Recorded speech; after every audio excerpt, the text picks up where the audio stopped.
every single meal of their life.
Alright, here we go.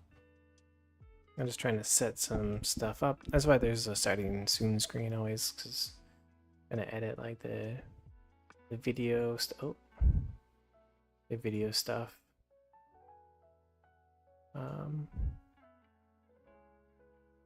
Making sure chat looks okay for me. Today's the day for 5k MMR.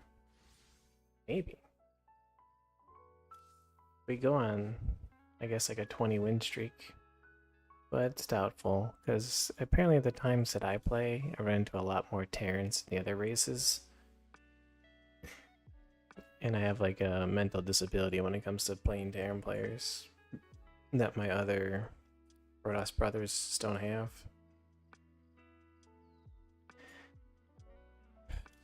But I did mention a lot that throughout the rest of the playlist that, you know, we'll try to get to 4.8, you know, 2.4 or whatever. But then I kind of stopped with the last stream. I was like, I don't know if I feel like doing it anymore. But I kept playing off stream a little bit for the first time. So usually I don't play off stream, but now I did. And we got back up to 4830.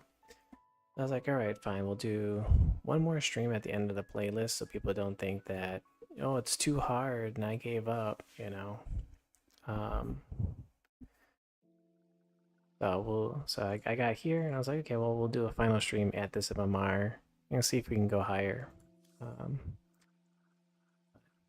We did drop, like, while I was going up, I did have like a major loss against like a 4.2k Terran, wherever he is.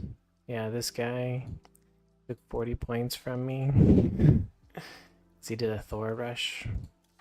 I don't get Thor rush very often, so I don't know, and I haven't played a whole lot, so I don't know like how much DPS I need to overpower the SCVs healing the Thor. And the answer is it's more than just 2 immortals plus like 6 stalkers. So because I focus fired 1 Thor with like 2 immortals and like 6 stalkers and got obliterated. But oh well. Our MMR is high enough that unless there's not a whole lot of people online, we shouldn't really run into him. But I don't mind playing against it or him. Just don't want to lose 40 points to practice. That'd be a good candidate for like, you know, doing customs and stuff. But yeah, thanks for tuning in, Sinista. We'll try and see if we can provide some good advice for the final stream. It'll be at least an hour. We'll do at least an hour of games. We got Unbillium.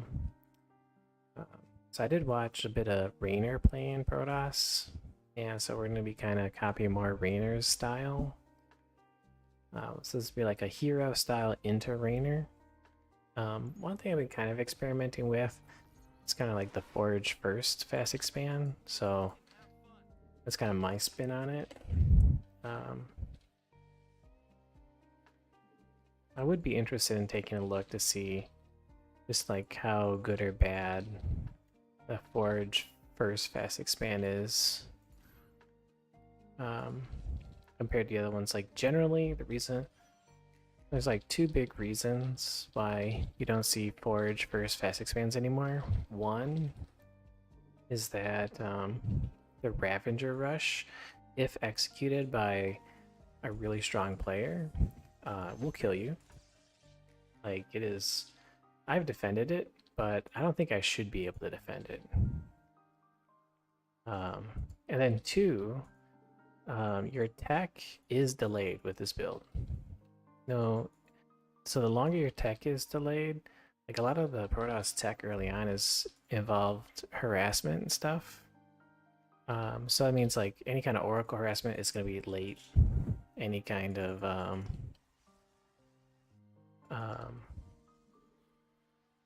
like you might be able to expand faster, but it might be a little bit more difficult to do that expansion. Right, so we got somebody who's playing honorably.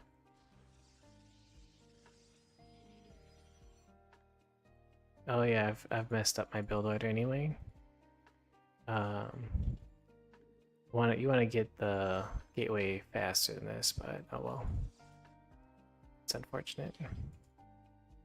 The nice thing about the Forge first is you can always opt into cannon rushing any kind of super greed. So if they do go double gas, I mean like if they go triple hatch before pool, you can just cannon rush the natural and win the game. But I guess technically it's not that clear of a win, but it's a pretty decent win. You just have to hold the aggression.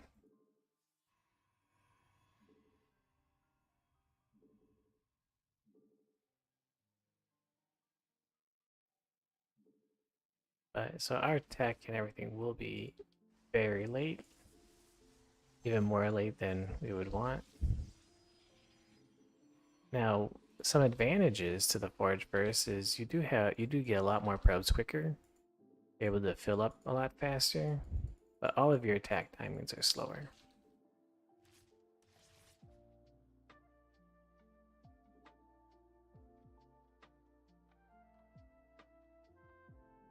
So we see no expansion.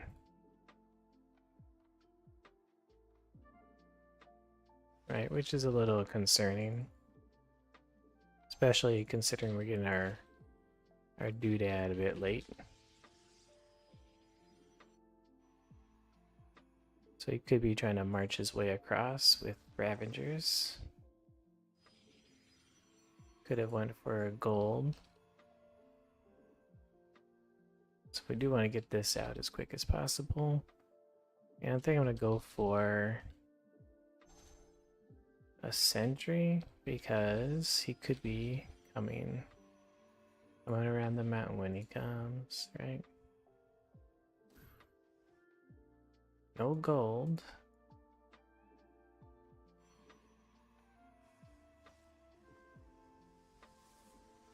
I think I will go for a Void Ray because I am a little scared.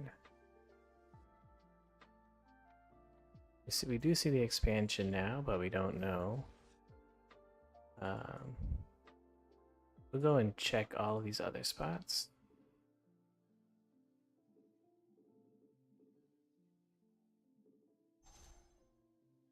Really don't know what to be expecting from him. Alright, we got these going.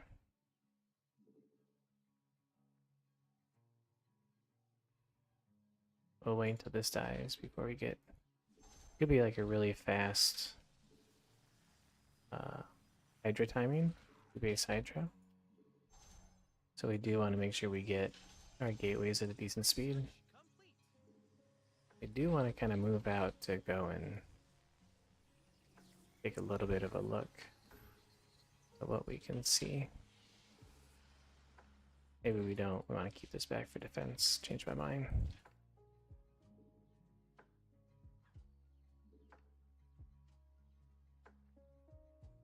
Could be going for mutas.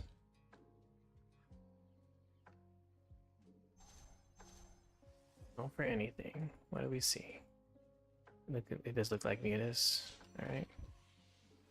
So we'll go and grab this second. It could be Hydras too. Could be a fake.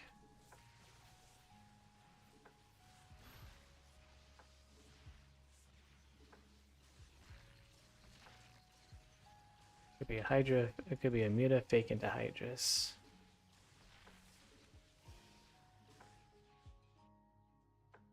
I think technically this all favors me.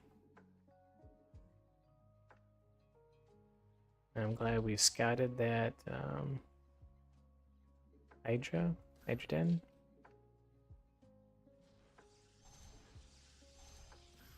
It is risky to put my dudes here. I'll use this as a scout.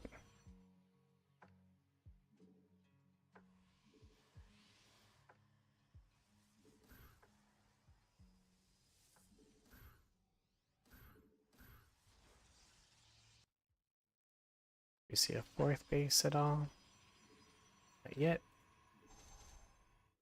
We do need to go for this. I'm a little bit late on getting this.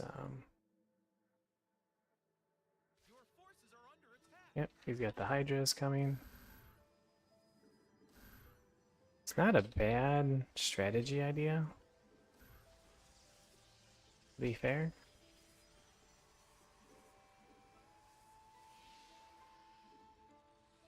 Kinda like try and fake me out.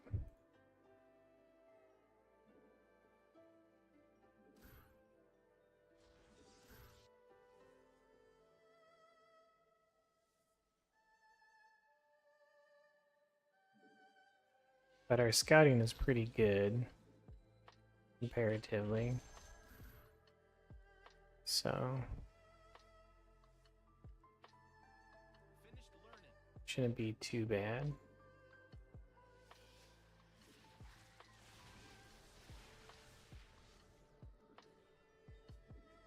It should be too dangerous for us.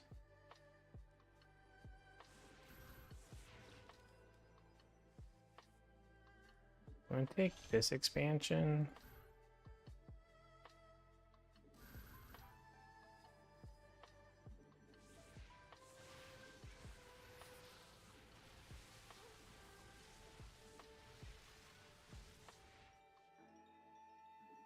Get this up. So we're just trying to not die right now. We're going for what Raynor says is the best army in the world, and that is going to be... we do have... Thor.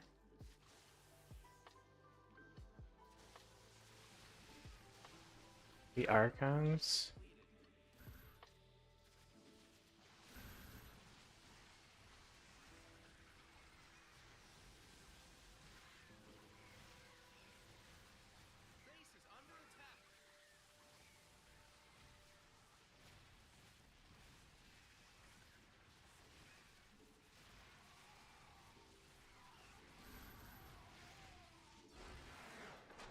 Archon Immortal Storm. You know, I do like the attempt, like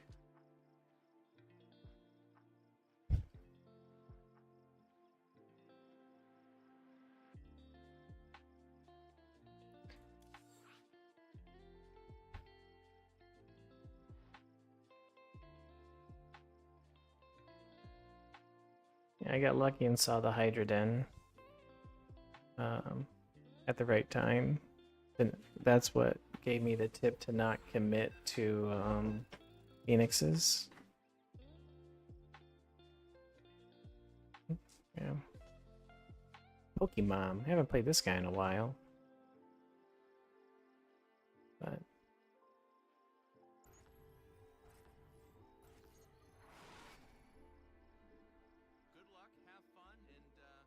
oh, there is some advice that I was thinking of. Let me see if I can remember what advice I came up with. Ooh, damn. We're a little bit late, so we'll just place this here and hope he's not Zerg. Grass playing against random. He is playing against. We are playing against Zerg. We'll just, there's a one base proxy robo that I've learned how to do that we can try to do.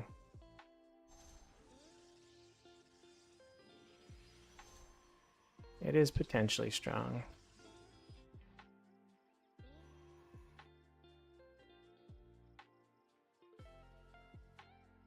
So far, Aaron, okay.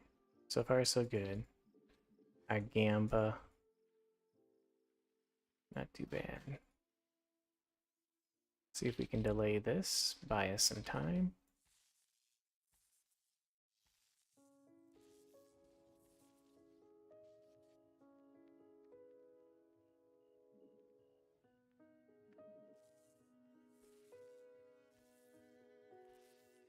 This will delay a Reaper.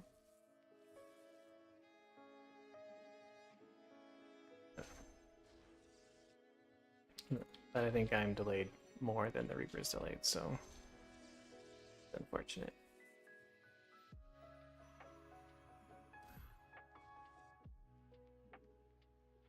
Hate when I select two probes like that. I'll fix this guy and that guy.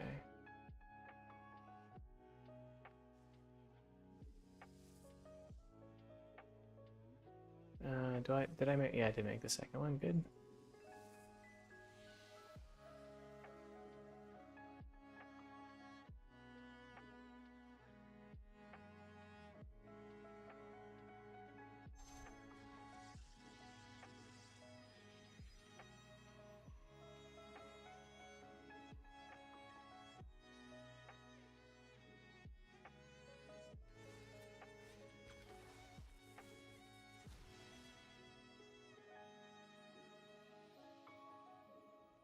One probe for one Reaper, some lost mining time. Perfect. I accept. Do you think that favors me?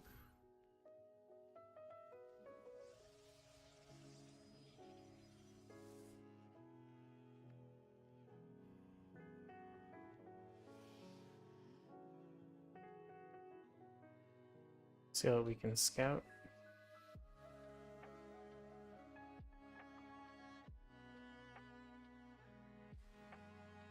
Okay, probably a Alien opener.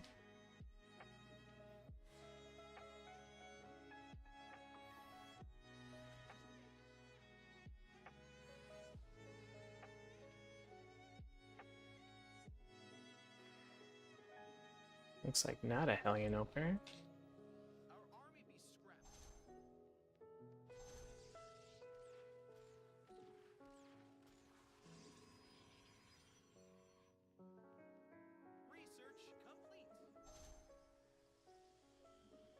I haven't really fought against too many, I don't think I've fought against a single Cyclone opener.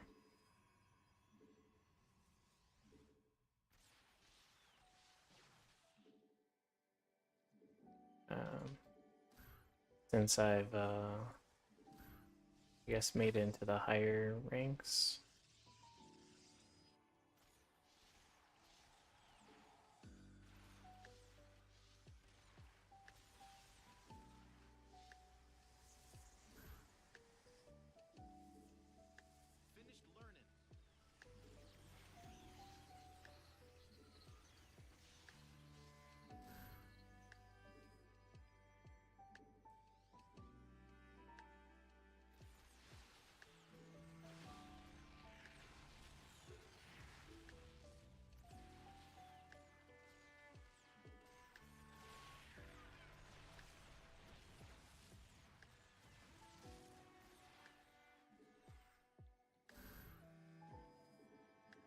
It's quite a bit of cyclones.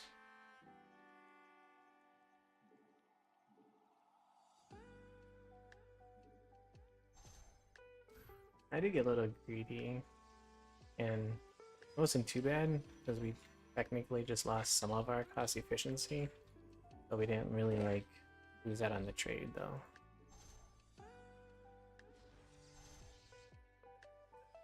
We're gonna get immortals.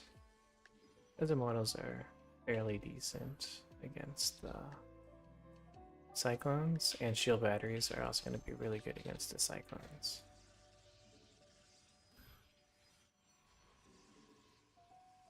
We'll go ahead and grab one of these. A couple. One thing I'd be careful of is I have no idea how potentially all in or not he is. So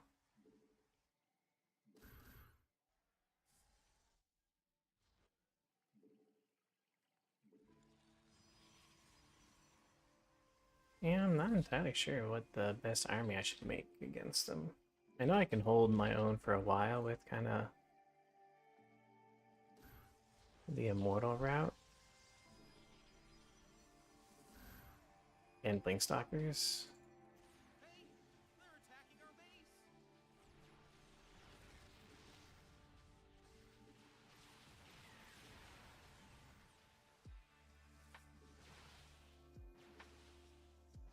I feel like I should just be really greedy.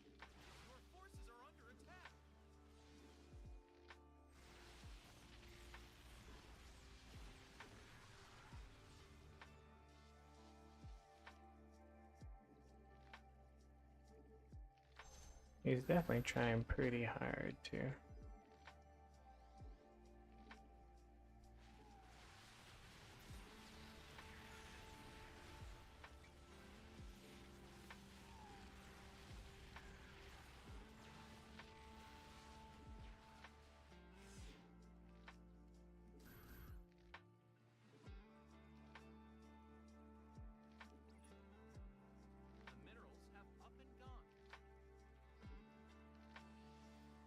And I just keep going like this.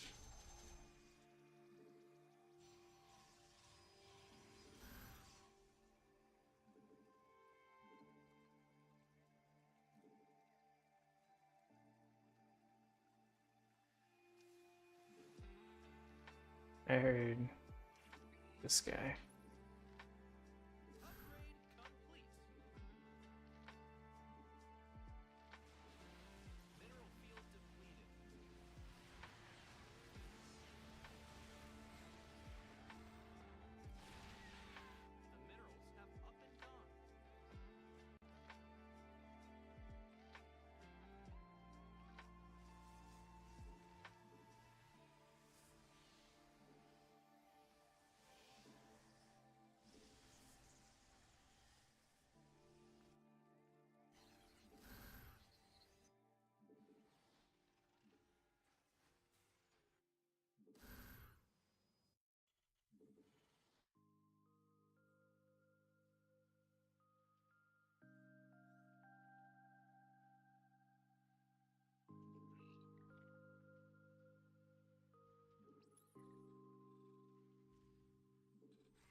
Alright, well, I feel like the answer is the macro hard.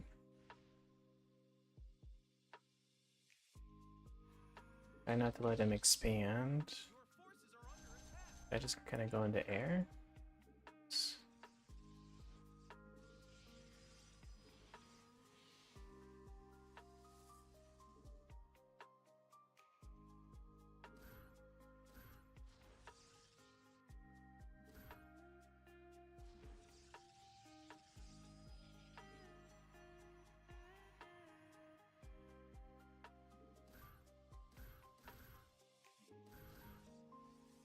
Trying to secure my macro advantage.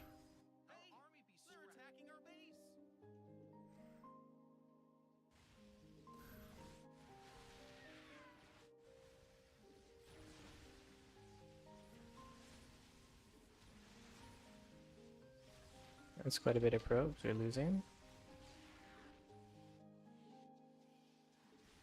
But we have, you know, this chrono boost that everybody keeps complaining about.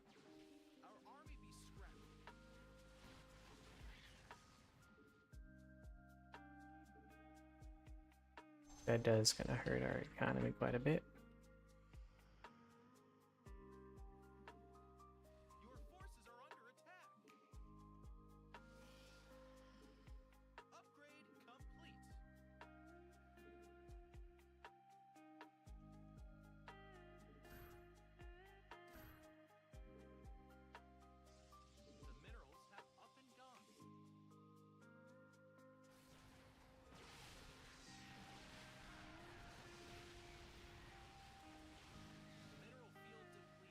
Alright, well, that was kind of an equivalent amount of damage.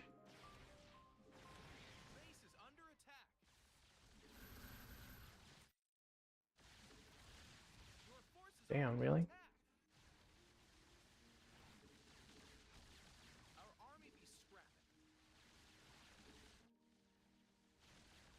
Nice.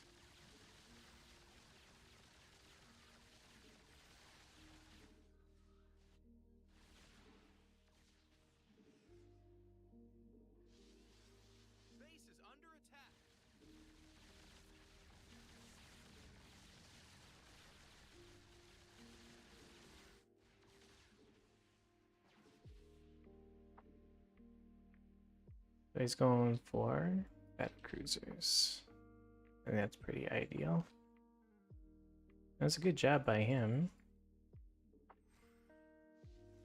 to kind of force me back.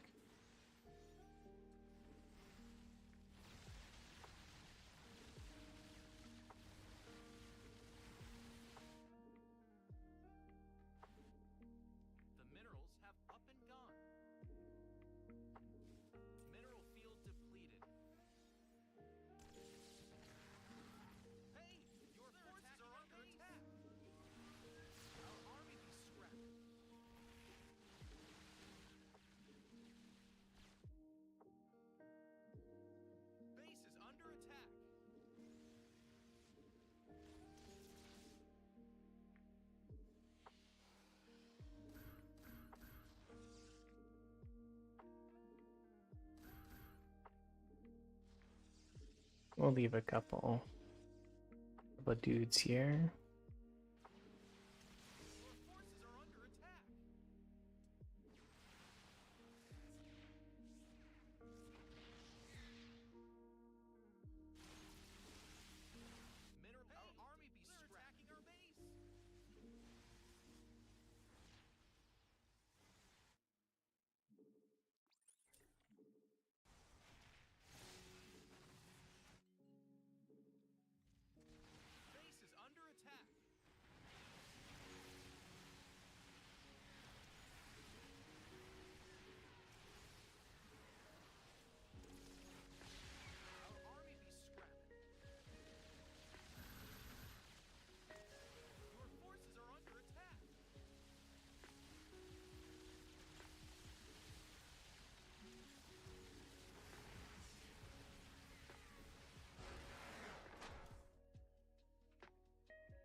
Not too bad.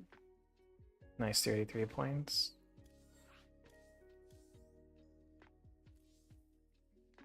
Looks like we might break 4.9 today for sure. If we keep up this rate, you know, 5K won't be too far away.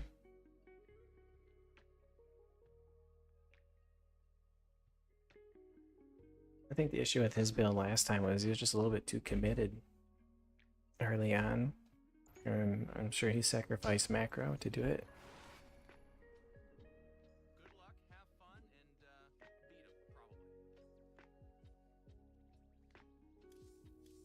probably. Alright, Terran. Now it's a real Terran. That guy's 5.2k round. It's actually pretty impressive. Yeah. Well, it really depends on the type of player he is. So since he didn't go for like too cheesy of a strategy, if his main race isn't Terran, I would say yeah, it's pretty impressive.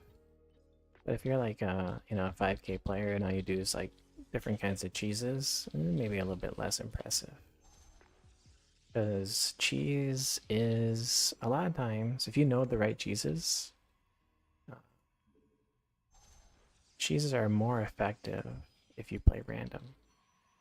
Certain cheeses are more effective if you play random. Certain cheeses are less effective if you play random too. So it's all about doing the right cheeses. Because for certain players, or when you're playing against random, you go for a certain type of opening. And then those openings are a little bit stronger for some things, a little bit weaker for others. Like proxy, or like one base kind of siege tank all-ins or whatever, like heavy mech all-ins are a bit stronger against Protoss because we kind of have to do a low ground pylon as part of our just because of the threat of Zerg, unless we gamble like kind of like I did in that last game, right?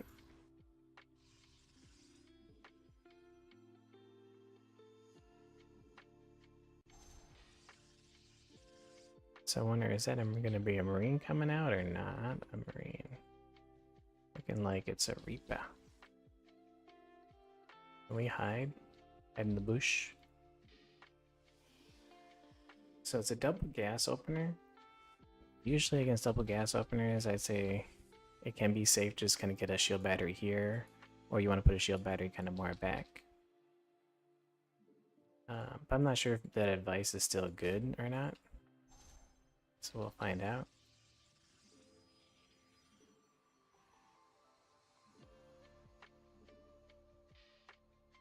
This has like two Reaper walls, right?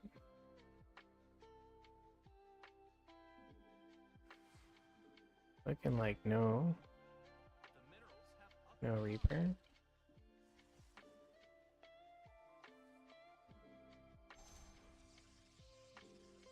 One thing that has surprised me in the past is that Cyclone openers can be done off of one gas. Looks like a one base all in.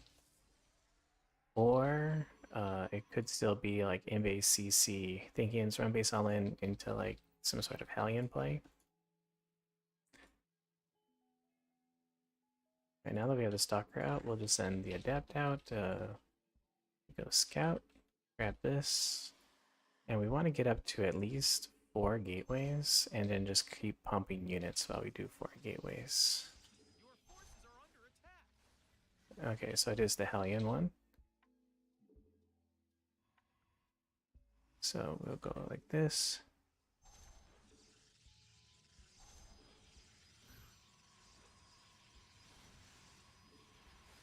Research complete. Hey, they're attacking our base.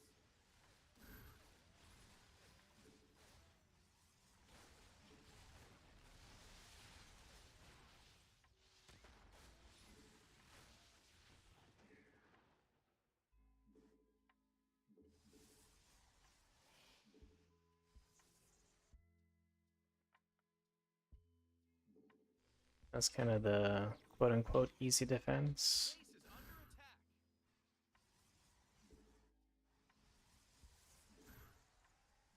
attack. But usually it's going to be like a follow-up of medevac. So, by music, where'd you go? There you go.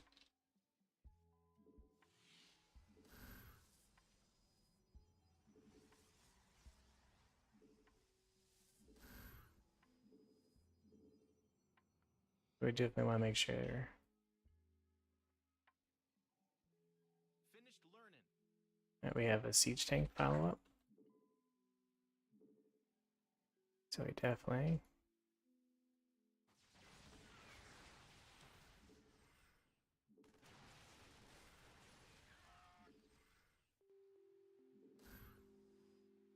Guess we want to go for this. Let's buy some time.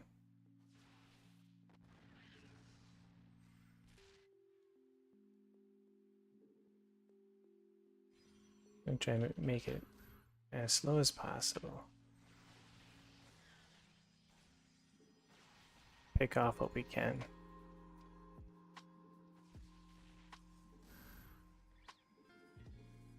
Because that's how we survive. Buy time until we can kind of overwhelm.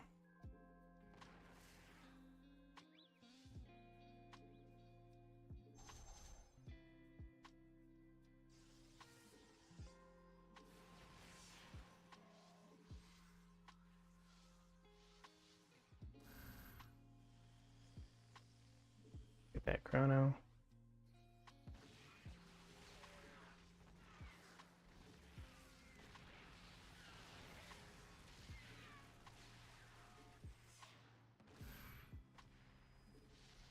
Research complete. Can we attack?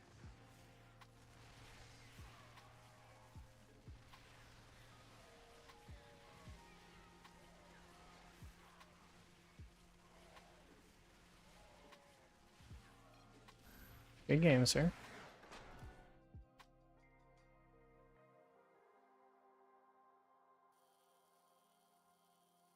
Ugh. We always fall short. We always get close to the sun and then fall back. So that was like a 1.5 base all-in, which is not bad. It's the main strategy there is to get enough economic damage that they try too hard to recover, and then while they're recovering and skipping units, you hit them with an all-in. You don't make too many SCVs, and you just kind of try to survive off the power of your 2 command centers. The whole strategy is just to kill the natural and back away, because even if you lose a lot of SCVs, the 2 mules and the 2 command centers should power your economy pretty hardcore.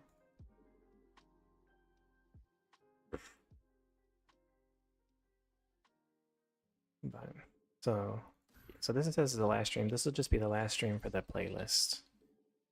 I might still stream a little bit off playlist, so this will be like maybe live streams on the channel. I feel like, you know, I owe it to the playlist because, you know, I did say like, you know, maybe until GM or whatever. And even though I did get like about 100 MMR off stream, I feel like, you know, there wasn't really too much new advice I was giving you guys. Even right now, there's not a whole lot of new advice I'm necessarily giving you guys that can be useful to a newer player. So this is more of like a proof of concept than anything. And we see this going on here. This kind of... Well, it's not a block. Right, no spawning pool, so it's just a scout. So I'm skipping probes until I drop this. Now he's losing a bunch of income this way. Right, I just want to make sure we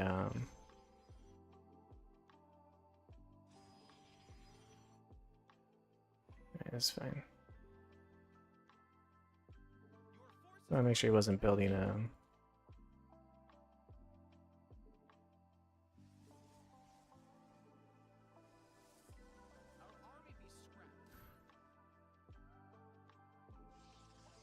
yeah, I can't even think anymore. I was gonna say, I just want to make sure he wasn't building a doodad in my base. Ugh, that sucks. It's not a wall. I hate this map. I always fuck up the wall on this map.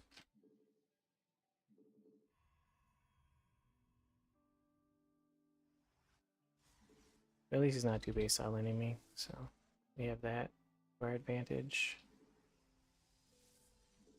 Go probe here just to be a little bit safe, so there's no bowlings. Because if you make 6 lings, you can probably get 4 through. And then we always have to go into air, especially off of of this kind of a base setup.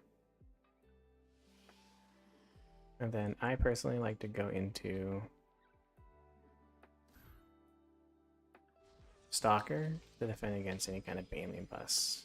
So this is just maybe a little bit overly safe.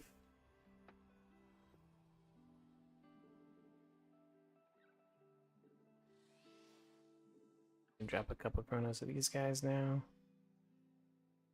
And then we go for we put the pylon here so we can put some cannons. We can sneak some cannons over here to help us defend. This one of the downsides of this build is we do have less adepts than we would otherwise want. So kind of being able to sneak out some cannons through the high ground to get our nexus down is pretty advantageous. Similar to the hero build, we want to go for the 3 oracles. And I think this expansion timing is about, I want to say at least like 30 seconds or so faster. We hover here for just a moment. And it's really important with our first oracle that we go and scout what he has in store. What is his tech? This will keep us alive against some weird timings, although right now my multitasking is not high enough to properly scout. Okay, so we don't, he currently doesn't have fact that we need to be too concerned about.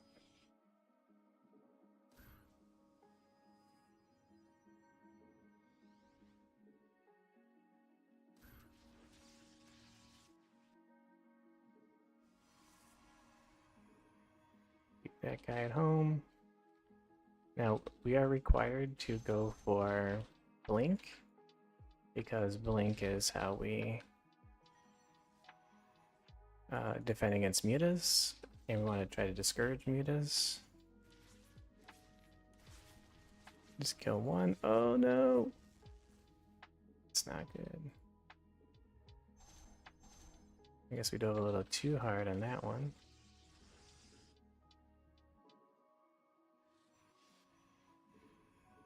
We'll go for 1 Robo. That sucker here.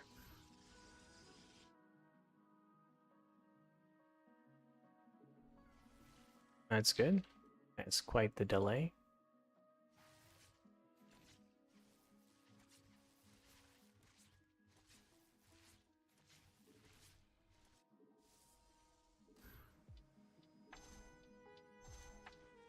And we do want to go for Storm at a decent time. I want to see if we can grab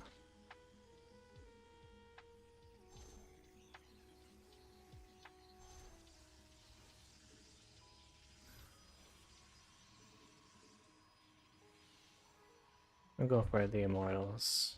Let's see if we can re-grab that scout. See what he's got going on. Oh, already, I forgot. We already got this, but we do need.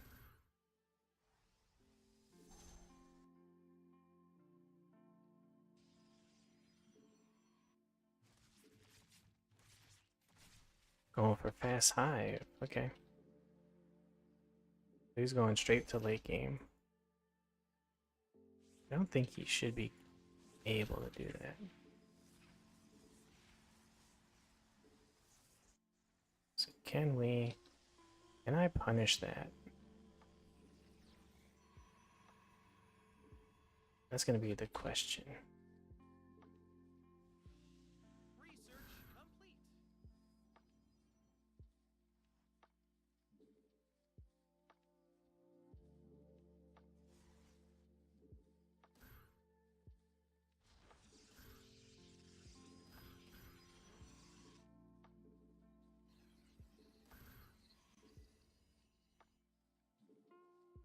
Can I punish? Oh, So a good punish would be to cancel this or to kill this hatch.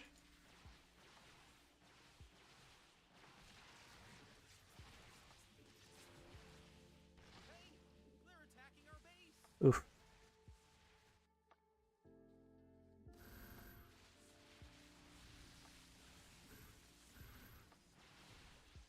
Our army be scrapping. Base is under attack. Hey, they're attacking our base. The minerals have up and gone. Oof. That's quite the punish for us too. Upgrade complete. Your forces are under attack. Definitely was not expecting that. You know, that's probably a loss. Under attack.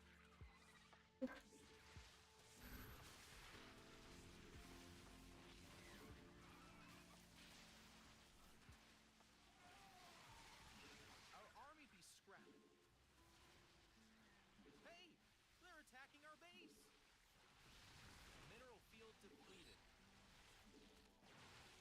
Interesting. Well, that is not as bad as I thought it was.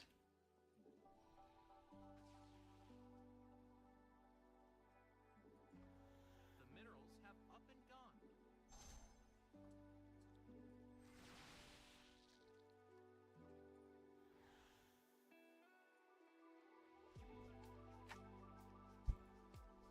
Because we did snipe that base over here.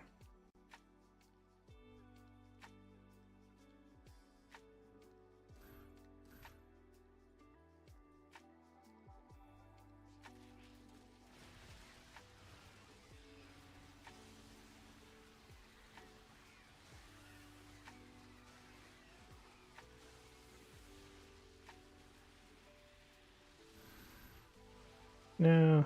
Base's upgrade is done.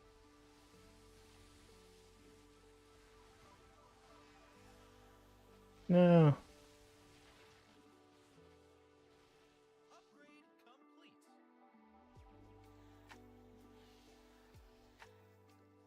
That economic damage a little bit higher than I wanted.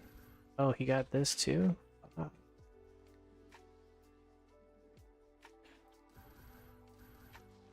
Alright, well now we're having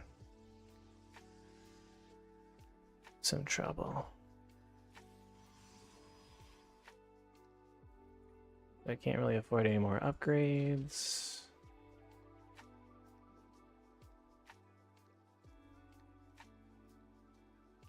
Your forces are under attack.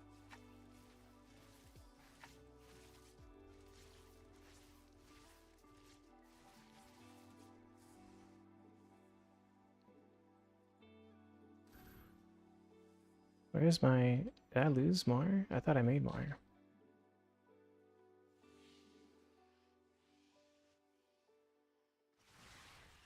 Oh, I must have hotkeyed my dudes into death.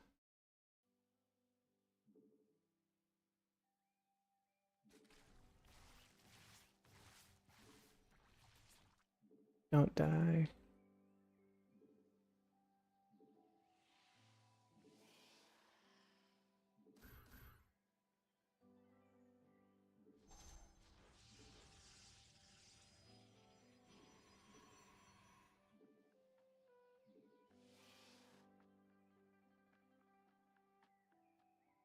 Okay, well, we did kill a decent amount of stuff.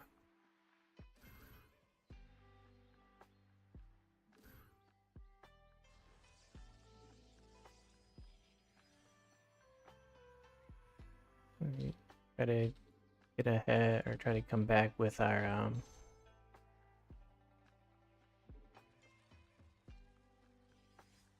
or try to defend with Hey, they're attacking our base.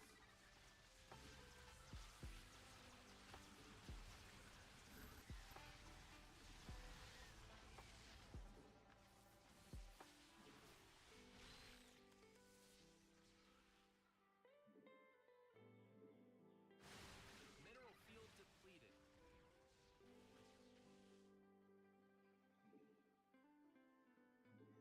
Yeah, we're glad he went into Ultras. The minerals have up and gone.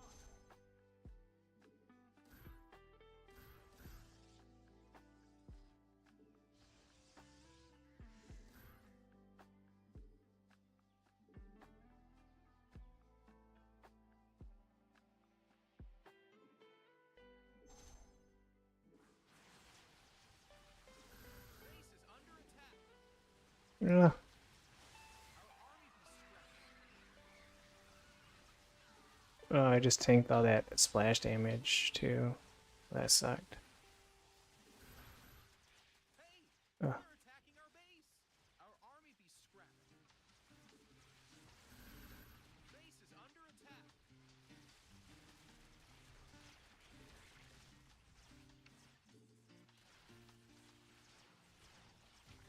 Oof.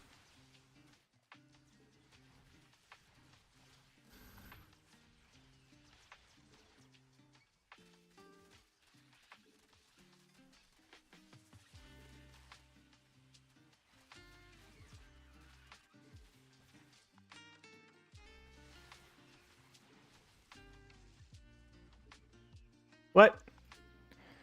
Battlefield depleted. Yeah, I think we lost. Although we shouldn't have. I think we were playing amazing up until a couple of these fights. Mineral field depleted. The minerals have up and gone. Oh, we have like no gateways left.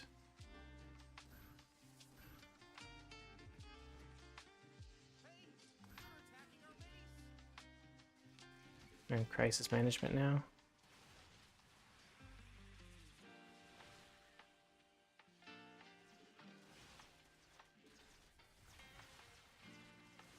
Base is under attack. Alright, cool. Good game. Yeah, we threw the game away with that last attack. We just weren't paying attention. That's alright. That was our game to lose. We were so ahead that entire game up until the end there. Yeah. Look at resource collection. When the banelings hit us, otherwise we would have been like this.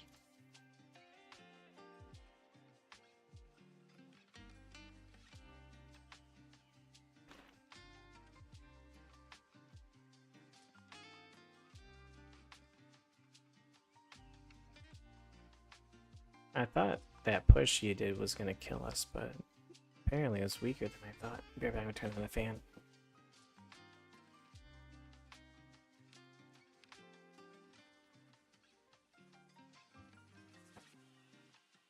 I should have just moved out with the stalkers and left the immortals at home.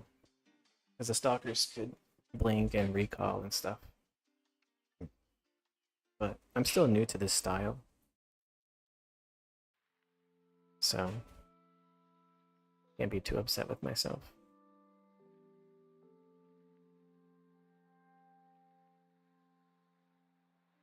We're almost upon our 1 hour mark. That was a 30-point loss. It's kind of one of the depressing things about being going up being a high MMR when you don't have really polished build orders, is that even though you could have a decent win rate, just because you can drop games against weaker players because your build order and technique is not polished, like, it might take like 3 wins to make up for 1 loss. And it's even worse the higher you are.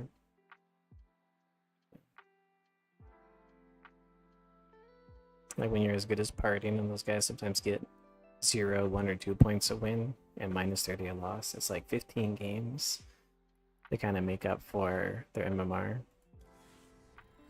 That's why like on the Korean server you might see partying as like a 6.2k player. Even though he's able to like get top 4 in GSL. Because he's not really a 6.2k player, he's like a 6.5, 6.7. It's just like you need a ridiculous win rate to climb there, or you need to be able to play against people of equal skill and equal MMR. And if there's just not a lot of people playing at your MMR, and you're only ever, you know, the majority of your games, if not all of your games, versus lower MMR people, then it becomes a lot more of a pain in the ass to climb the ladder. So this is that guy Sinista that I sent you those replays where I pretty much beat him 3 games in a row. It's that free guy. So we'll see if he remembers me. He probably does, you know. You don't lose to somebody 3 times and forget who they are. In pretty much every PvP I've been scouting Gateway Pylon. So it's not that bad. Not that bad. I might cannon rush this guy if he doesn't call my bluff over here. Next time around, not this time, but next time we play him. Give him the old cannon rush.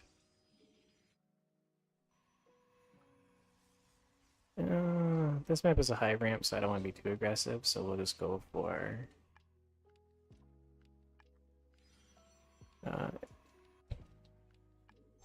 hey, Sinister, you know, is there a particular PvP strategy you want to see? Like Phoenixes, Robo, Linkstalker?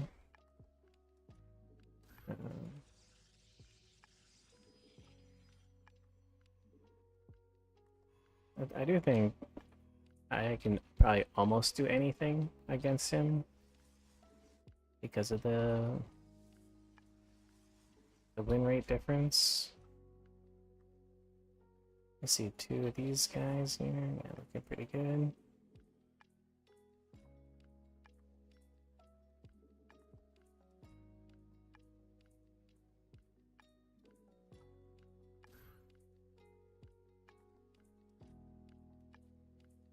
I guess we'll go for DTs. I doubt he'll go and rescout.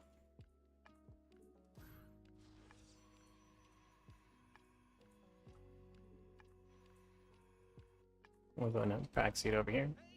They're attacking our base.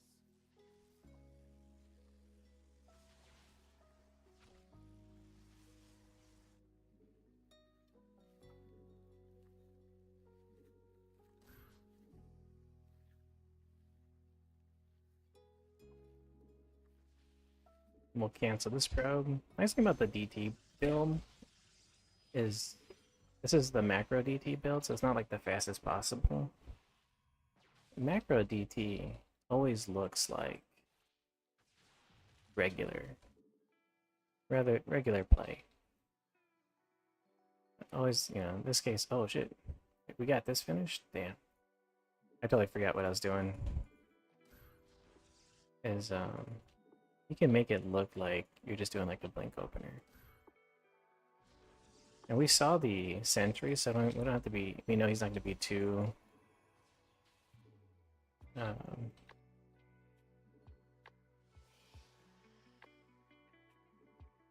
too aggressive. Finished learning. So the only real like tell is the fact that we just don't have a whole lot of units. Right?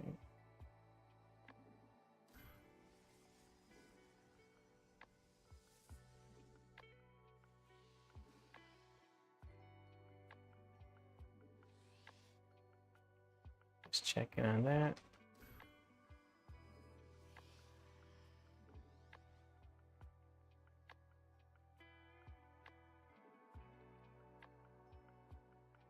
Now, unfortunately, I kind of messed up the build a little bit, so it is a bit slower than I would want it to be. So there's a chance that he could be ready with observers.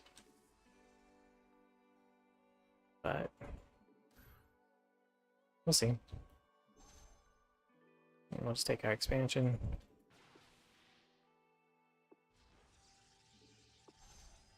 We do want one DT to trail because we don't want to lose more than one to observers. And this will straight up kill any of the guys who are like super greedy and do like kind of a no tech type of play. And the DTs have the extra advantage of being able to help us defend against any kind of aggression. It looks like this was one of those builds where they went for 2 gateways, fast third. Here it looks like it was 2 gateway tech, but the tech was blink stalkers. Because we did 2 base blink all in him before and crushed him. So this is kind of playing into that meta game where, you know, the one reason why it's really nice to kind of go for like a 2 base blink stalker all in every time you see like a super fast third is because it allows you to punish with like DTs. You know, we could obviously have scouted better. I could have left a probe around here or something. But you know, so he in some ways tried to metagame me a little bit by going for a lot of units, fast third, and blink to try and get this up a bit quicker. But his mistake is he still would have died. If I had a 2 base all in, he still would have died. Because if you're gonna take this fast third, you don't need upgrades, right? He should be going for like two gateways. He needs to get up to 4. He needs to sneak up to like 6 gateways, right? He needs to scout me, see what my gateways are, and get up to at least 6. And then maybe go forge in the 2 more gateways. Because this is super greedy. This is super greedy. And if you don't see my forge, like my forge is pretty late. Just cause, so if you're being more economically greedy than me, you don't need to be more technically greedy, right? You just need to not die. But, you know, so just automatically won this game.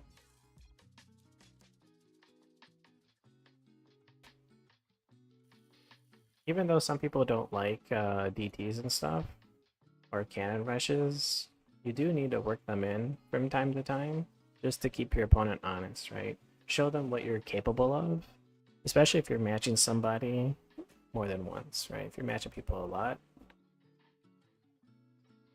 You know, so like, that DT play, maybe it keeps him honest. Maybe he becomes, you know, a little bit less economically inclined, a little bit less greedy when he plays us, because he knows that we're capable of DTs, right? Maybe he'll scout a little bit better, right? Try to look a little bit harder for those DTs. Like you can't let the opponent get away with this stuff. Like a lot of players are the only reason why people get, or not me, okay, not me, him.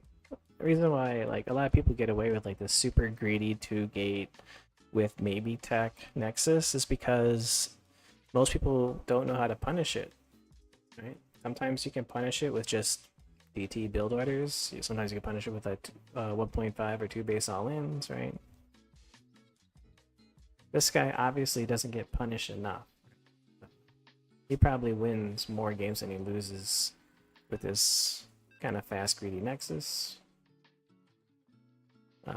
I rarely lose to that kind of well, this could be minus 40 points because my PvT is garbage. But Good luck, have fun, and beat him, probably. like one of the biggest reasons, or one reason why my PvT is always going to be my lowest win rate is because proxy all-ins, like proxy marine, proxy marauder, that shit is just so hard to defend unless you're able to scout it. So against a 4.2k player, I'm going to go for a gate scout instead of trying to get the most amount of economy, because dying to proxy is more painful against this guy than it would be against a higher level player. Like I'd rather lose to a proxy Rex against a higher MMR player because it's less painful than a lower MMR player. Now luckily for me, this map probably is one of the easier maps to scout such a strategy.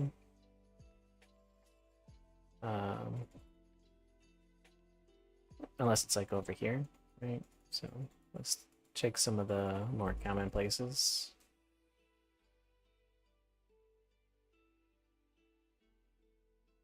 Maybe it is not such an easy map to scout, so proxy. Well, we did our due diligence. We've scouted as much as we could. So now we kind of have to make that decision. The decision to back to our proxy, essentially. Looks like it's not. Looks like it's double gas factory. Single gas factory. Interesting. Okay. Potentially a Hellion play. So again, single gas factory. It's I think it. I want to say that it's probably okay to put your gateways on the low ground because it's, I would say, decently likely that it's going to be Hellions or Cyclones. Cyclones would probably be the worst thing you'd want to have your gateways down here for. But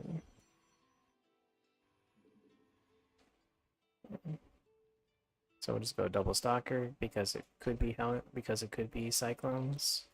And given his MMR, I'd say it's probably more likely to be Cyclones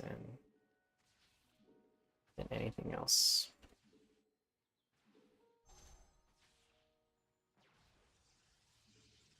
Luckily, Cyclones cannot instantly lock anymore.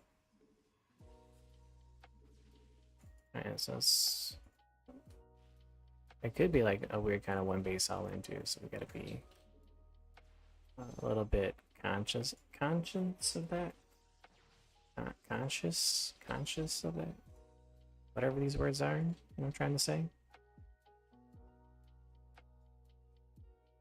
We'll see a little bit of these main rooms. So it is Cyclones.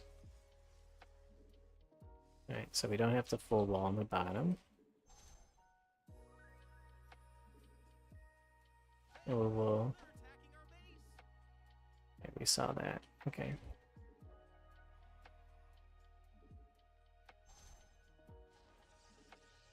We'll have the man up a little bit because we need some room to break the lock.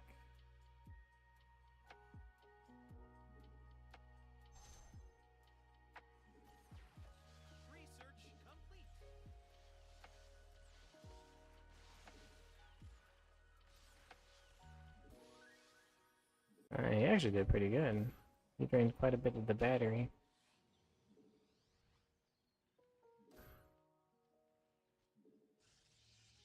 We're putting some good pressure. Might have to make a second battery. Depending on how aggressive he wants to be.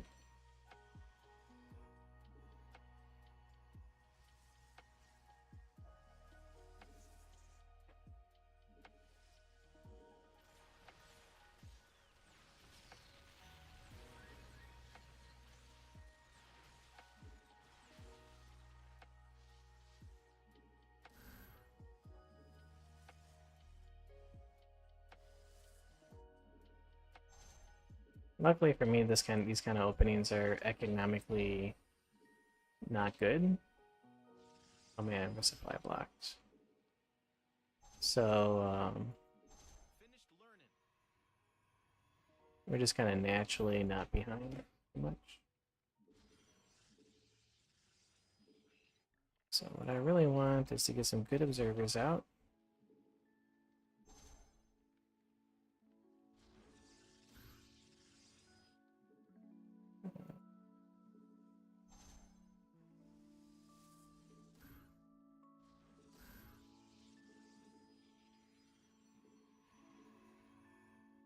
I want to get at least one sentry so we can start doing some of these scouts.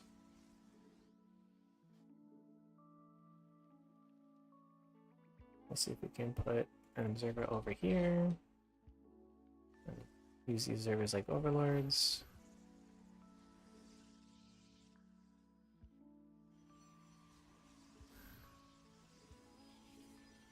Gotta be careful not to be too greedy.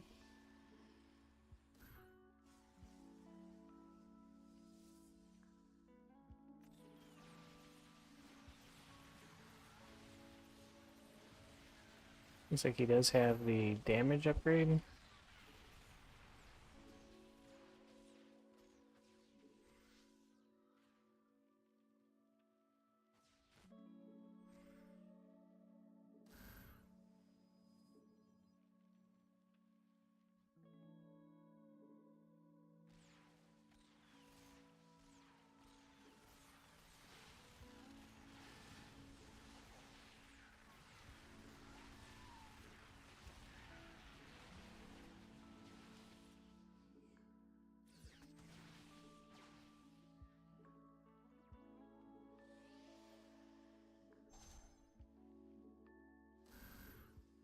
We did lose quite a bit there, so we will see if we can put some counter pressure on.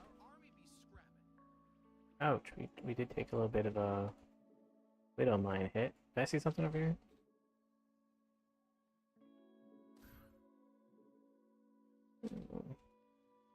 We started getting some mech to defend.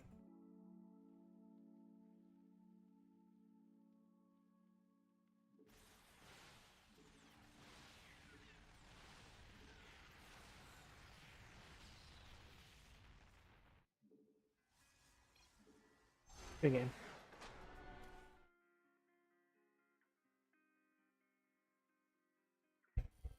So lucky for us, he kind of chose one strategy. I mean, probably are really good at defending. So it took us 2 wins to make up for this 1 loss. But maybe we say like 1.5 wins. Because it was a 4.2k player. Alright, ooh, this Zerg. Will this be the game? That puts us over 4.9. 7 MMR for that win. Oh yeah, one thing I found out is you can see my APM over here with this overlay. So I didn't know they had overlays like this, but apparently this existed for quite a while, and I'm just an idiot. So that's what this little number over here is. Whatever my current APM is. Which is good. You can kind of see what, like, I like this because you can see, like, what people's, like, spam APM is. Like, me, like, right now is, like, 600 versus what their, like, real APM is during a fight. Yeah, but that's the APM that you see when people are in a micro battle and multitasking. That's what their real APM is, right?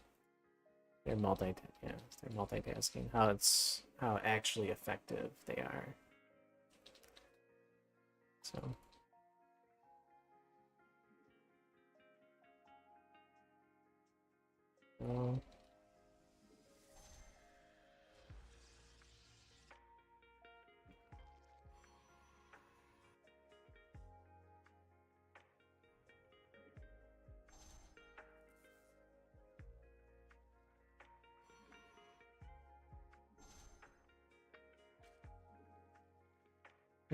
Okay, good.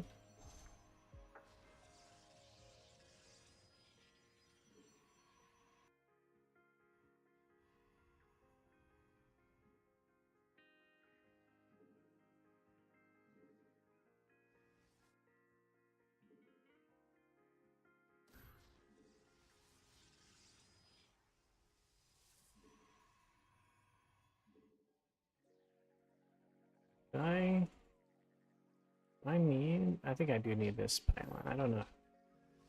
Kind of like, do I need this pylon?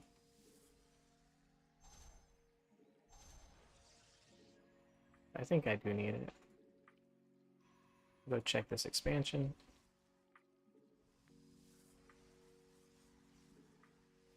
Looks like I actually did not need that pylon. Good to know.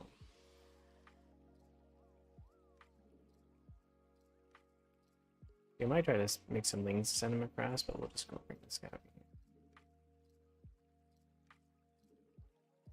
here. Okay, we see no expansion here.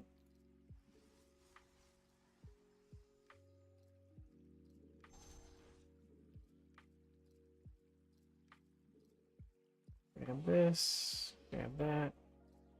What do I see here? Okay, we got that. Good. If Zerg's like map vision wasn't so powerful, I would try like proxying. But the problem with like proxying these days is that it just never works out.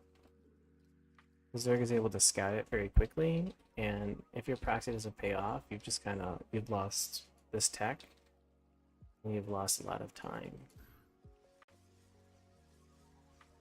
A lot of time in the game. So we want to build this pylon over here. It's here. It's right. Get another pylon.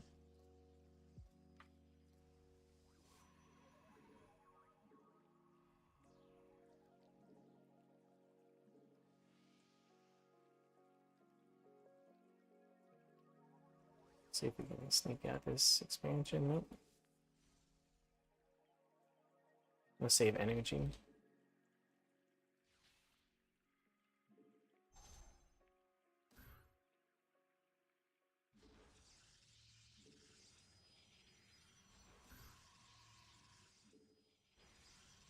This guy can come replace, and then we really want to scout for what his plan is. Use this to defend. What? Like, how is he gonna kill me? Is what I want.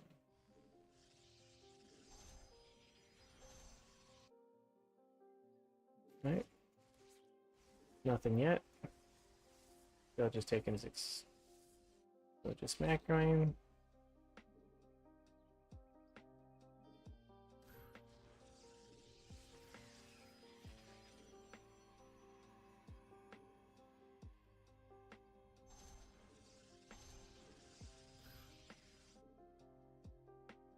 Alright, I don't need both of these guys, that's right, I forgot.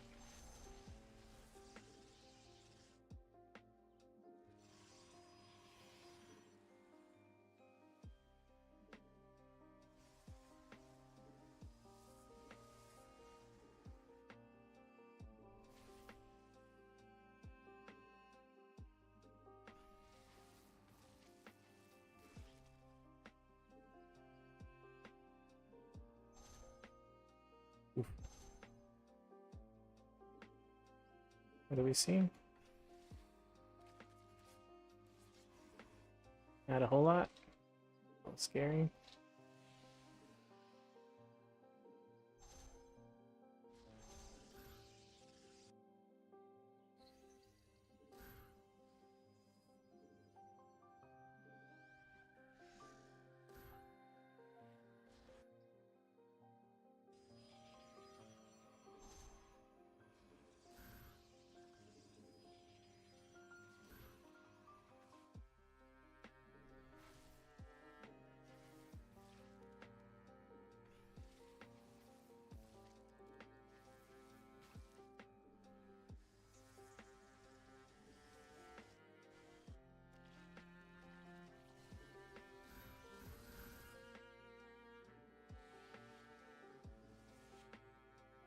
Yeah.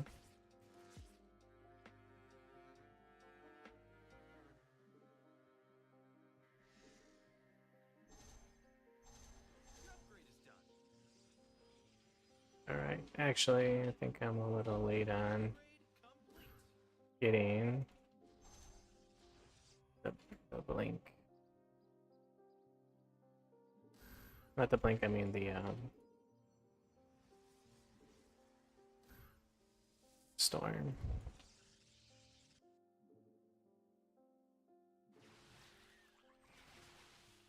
Oof. That was not at all what I wanted.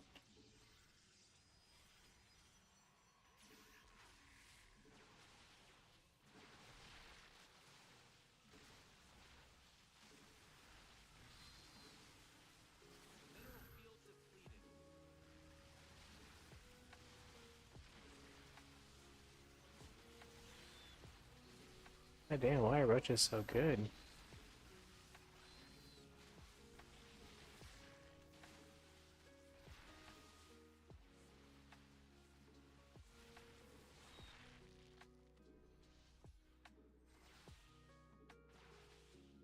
The minerals have up and gone.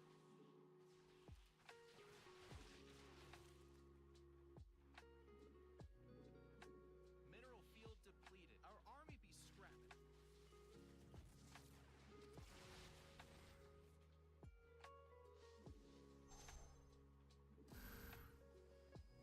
The minerals have I think he's going for lurkers because he went for the snipe on the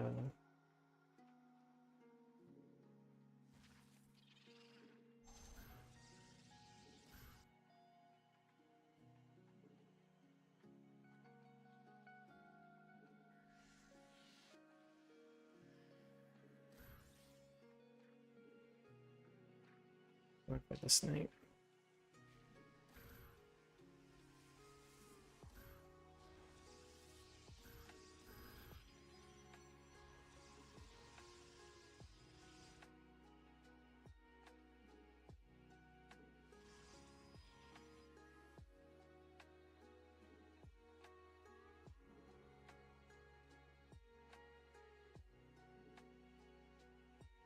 play a little bit more defensive.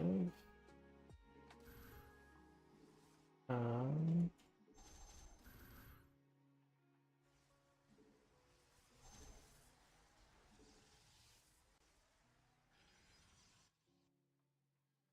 Your base is under attack. no.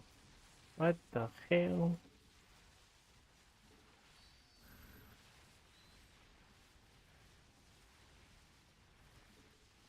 Oh man. We're out of position. It could have been a really good fight for us.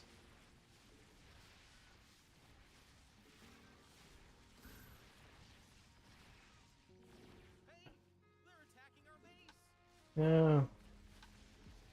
A little bit slow on getting the storms. Now our macro's just too far behind.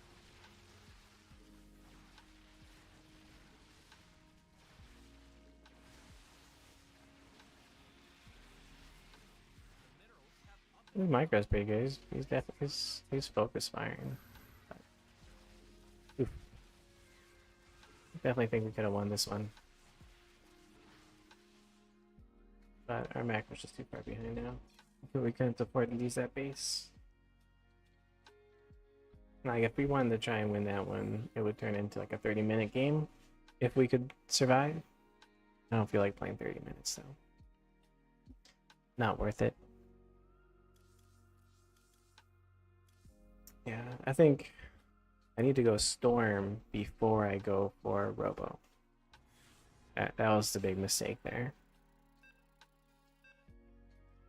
Then he had a really nice attack timing. He hit right before my Oracle finished a stasis trap. So, which is pretty good. Good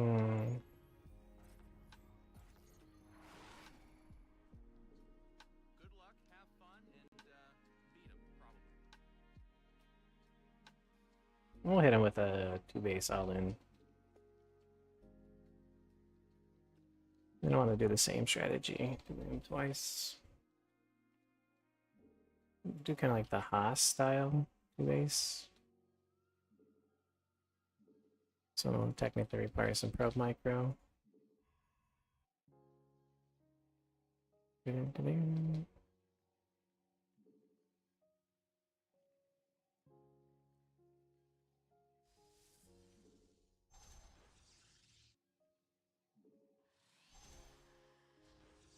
I doubt he'll 12 pull me because we opened up Forge first last time. So it should allow us to be able to execute the strategy a little bit easier.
Hey,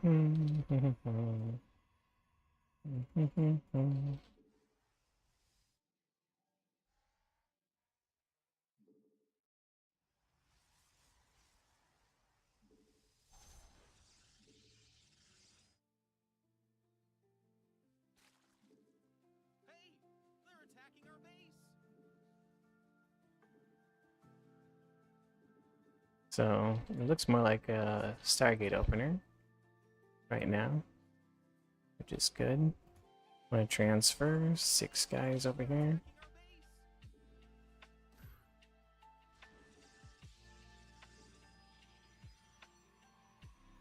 Now looks like it could be a DT opener. Oh, damn. I forgot to full wall.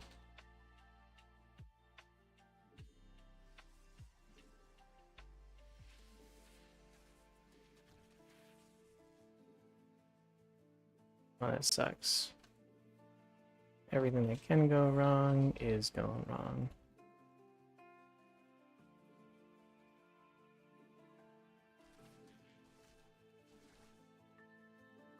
But does he know that it's an all-in?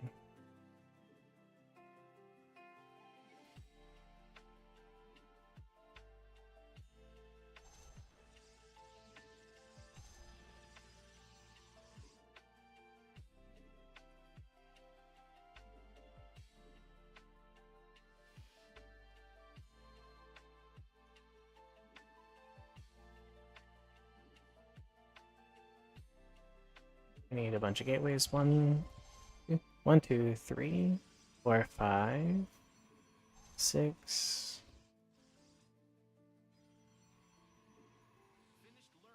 7. No. Our load timing is all kind of messed up because of this, but oh man, some of these guys.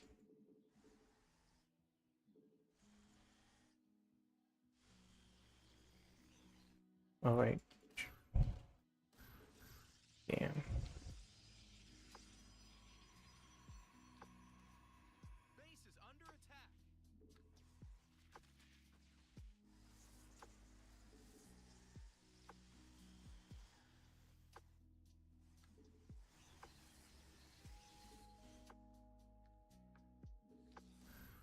Oh. Well, he definitely knows now. Gee, damn it. Oh shit. Alright, well. This is the worst attack in the world.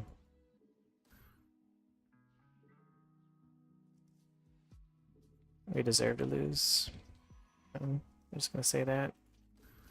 Supply block non-stop. You know, timing's all fucked up. I think our only chance now is to tech into the disruptors for a follow-up.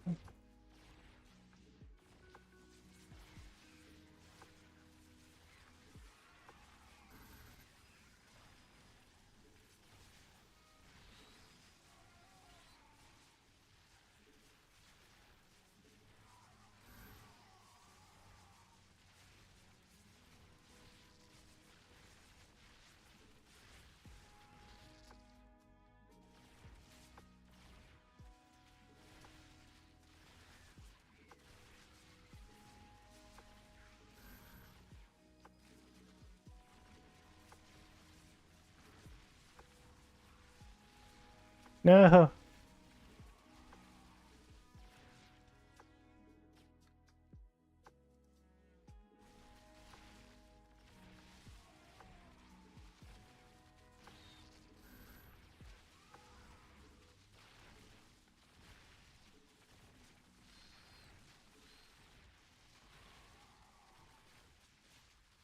Oh shit. That was like the worst micro in the world.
No.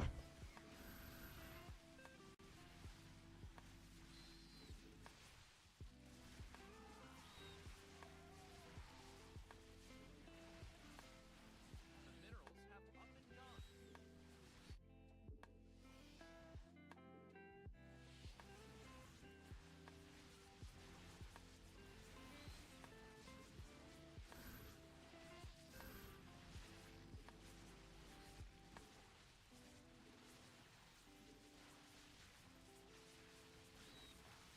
Oh, I shouldn't. I got a little greedy there. Oh, I threw this one away.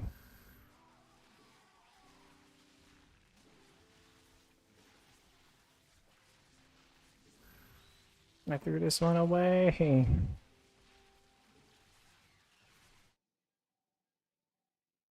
Oh, I should have regrouped the army. Your forces are under attack.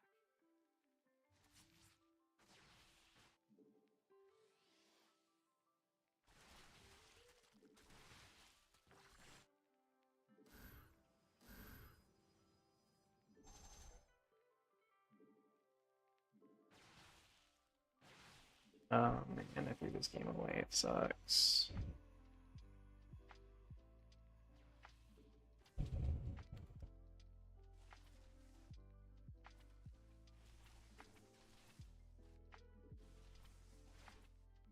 The minerals have up and gone.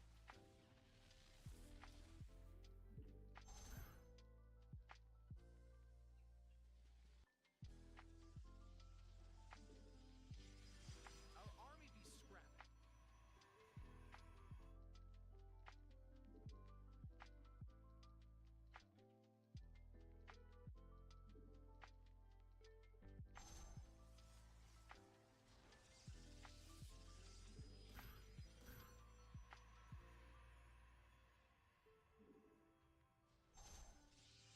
I was too confident with that, and I let my immortals get picked off. Alright, well, guess technically, you know, it's not Mineral field 100% over, but it really just depends on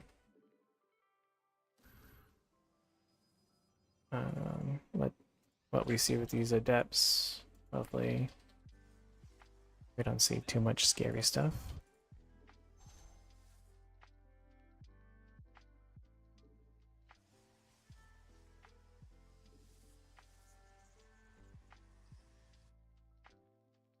What I really don't want to see is a fully saturated third base over here.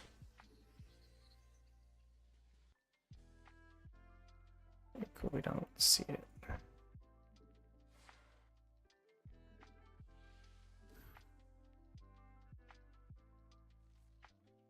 Hey, they're attacking our base.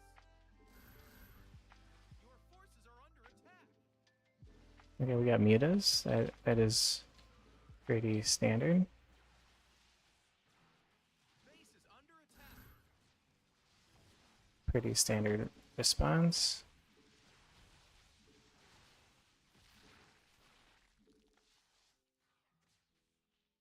Hey, they're attacking our base.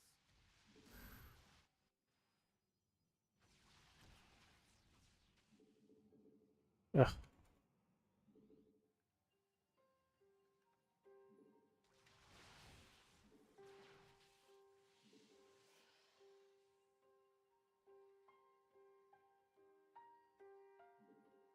Because he's got to get economic damage. We almost got blink. 1, 2, 3, 4. We got a couple of these bad boys.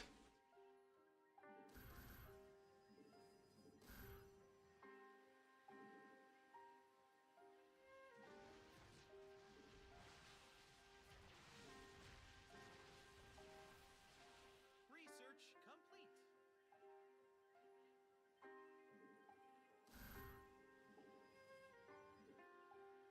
Mutas are pretty good. Mineral field depleted.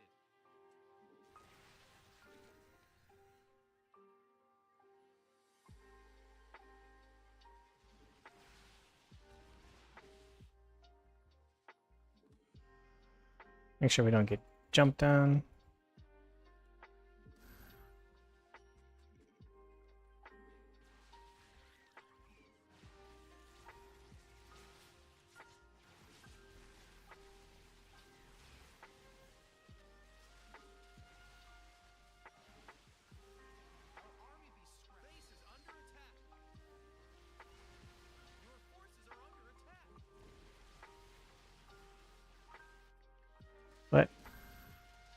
Zerglings. Oh, we got hit pretty hard by his version of Disruptor.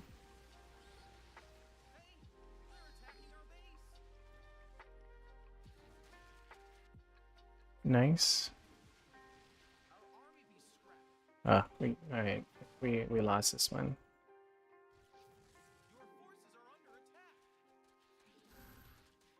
Good game. The Zergling run by. I think we could have had that one too. It wasn't too bad. We definitely had 3 times, or at least twice we could have won that one, but we kind of threw it away. We could have microed a little bit better, kept our army together with that first push when we had the lead. And then but that push towards the end, right? Should have just warped in 1 unit to block the wall. We couldn't run into the main base. Or we could have controlled the army a little bit better during that fight. I should have made an observer to clear up the creep while we went as well. So that way any kind of wraparounds would have been more difficult to do. But yeah. Wasn't too bad. Yeah, we had 3 chances to win, and at least 2, maybe 3 chances to win. We kind of fucked them all up. At least we made it a game, right? It was not an easy game for him to win. I feel like the only reason why we had that first big chance with the Disruptor Shot, or a second chance with the Disruptor Shot, is because he was probably a little too confident. Same reason why I threw that last one away. Like, oh shit, this is a Zerg? Damn. Uh-oh. I guess we're doing a 1 base all in.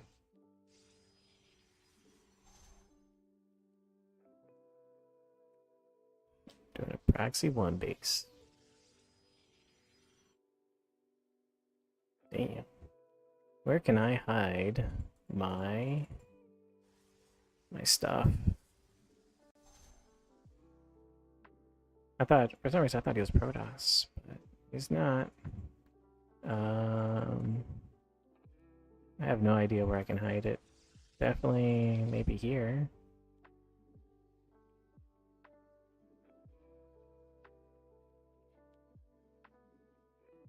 I think with this build, do I get... I forget. Ah, man, I haven't done this build in so long. I do kind of forget how many on the gas. Well, you know, Overlords. God's gift to Zergs. Or should I say Blizzard's gift to Zergs.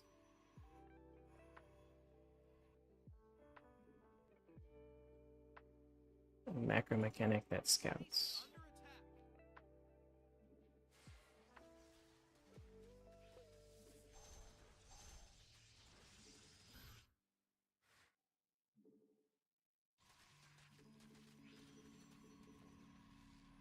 I think Zerglings do some of the highest DPS in the game too, if I'm not too mistaken.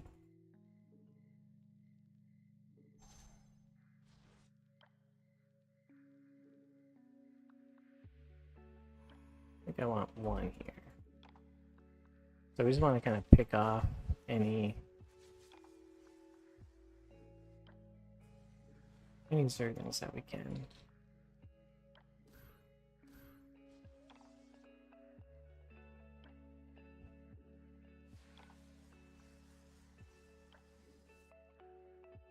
Good.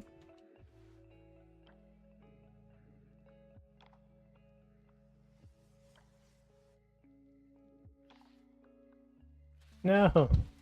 This is how we lose! Fuck! Alright, cool game. We got caught on the open. We could have held. I should put 1 chrono on the Stargate. Around the warp tech.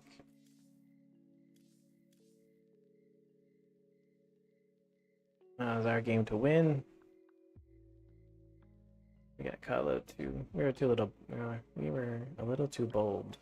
Our adepts.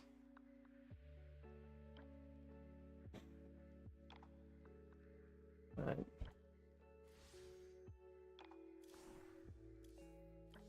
yeah, Overlords, like Zerga's got like Infernos and Stormgate. They've got all of the broken macro mechanics, like a flying pylon that can move,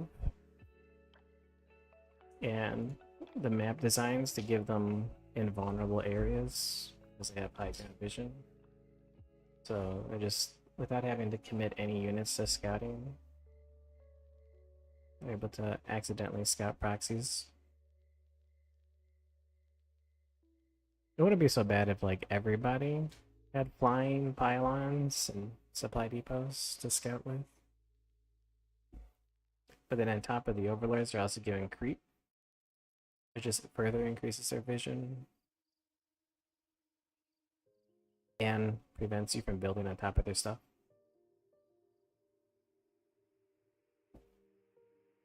So makes them the most cheese resistant race. So if you don't like being cheesed, Zerg has the ability to be the most cheese resistant race because they have just the best vision. Doesn't mean they can't be cheesed, they just have the best ability to defend it. I just wish Overlords couldn't fly. I wish they had any, you know, this combination of Overlords and creep vision. It's just too dominant.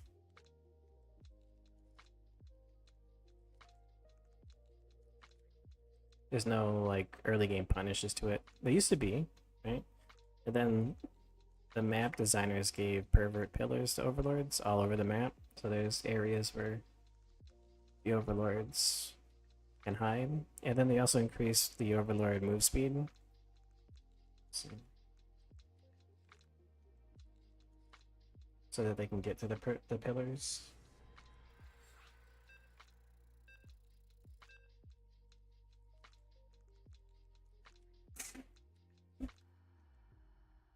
Alright.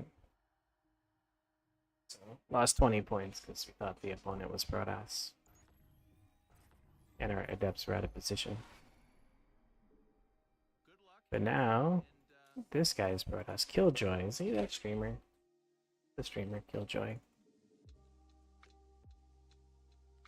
Is he coping with Berserker? I think this is the streamer. I think the streamer is in Berserk.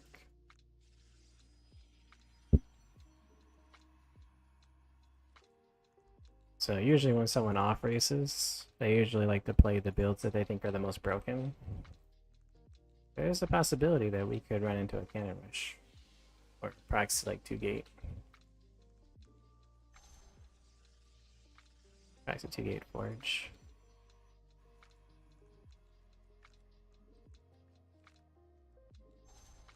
Ooh. So Nexus first. Or not Nexus first, but fast Nexus.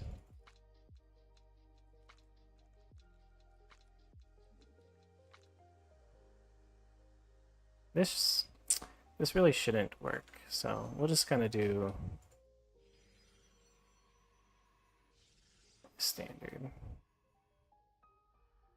I'll kind of show you why it ought not work. Ooh, damn. I was gonna just expand, but so the only thing that we'd technically be scared of is going to be a Stargate. Because we're just going to proxy Robo and just break down this wall. Because that's what you should do against this. So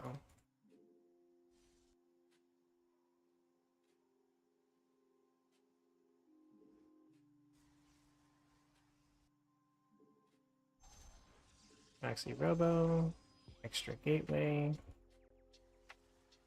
Add this. We'll make some stalkers. Another one of these. So this is kind of, I guess I would have to imagine it's probably the most greedy version of this build that I could imagine.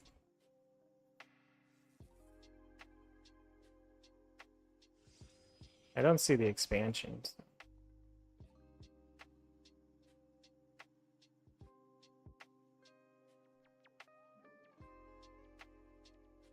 We'll just do this because it could be an oracle.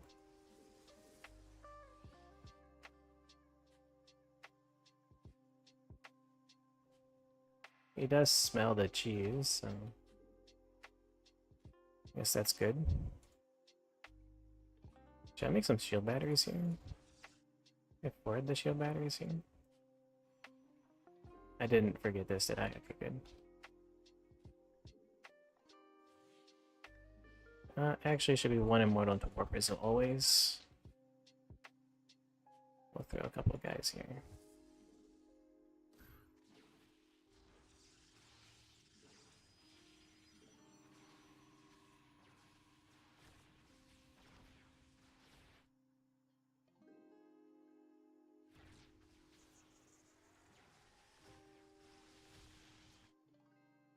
And I guess we'll, just in case it is DTs.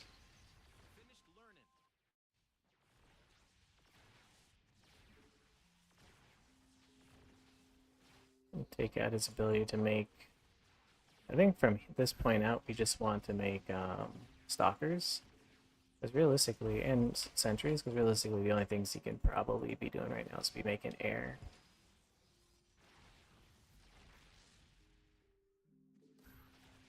We'll commit a little bit harder.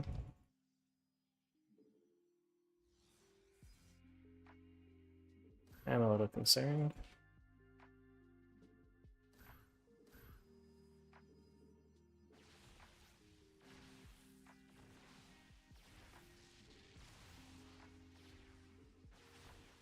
That there could be a warp or void ray coming. Oh, okay, cool.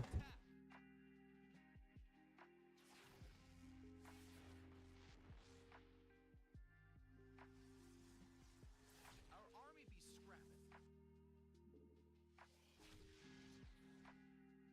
Hey, they're attacking our base.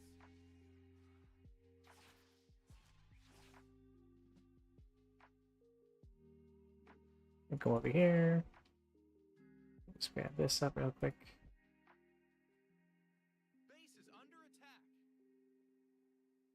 Hey, they're attacking our base.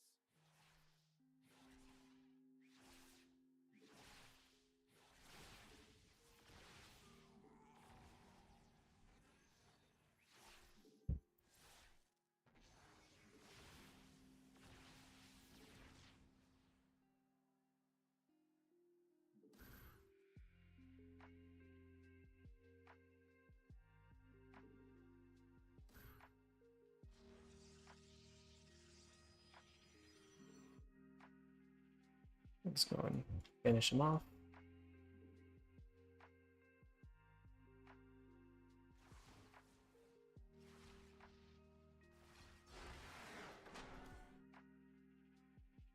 Oh, it's Killjoy, yeah, that's him, alright.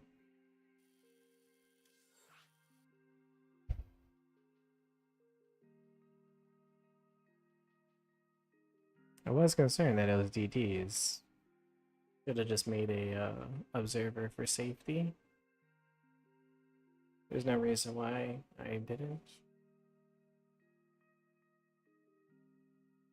But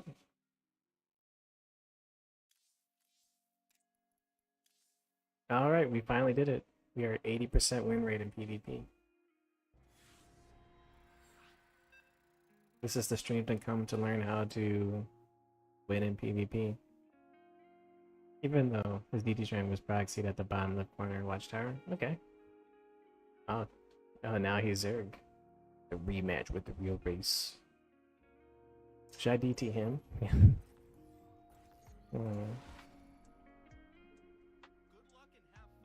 Good luck and have fun.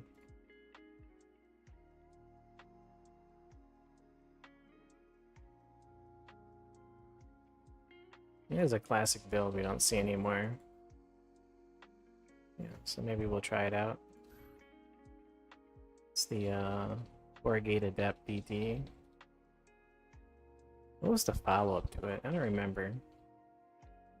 That could be what loses us the game, would just be I don't remember how to follow up the Forgate Adept DT. I think you just kind of go Link Stalker, Immortal, just kind of do normal stuff.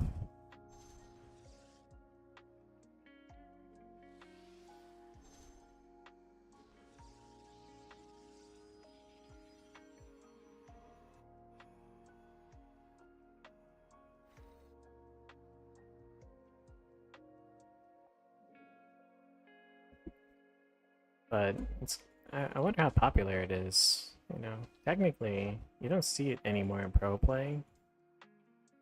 So if it's not a common ladder strategy, it can be pretty good to by blindsiding the opponent. Alright, pretty good to blindside the opponent. Villager was 4-7 though.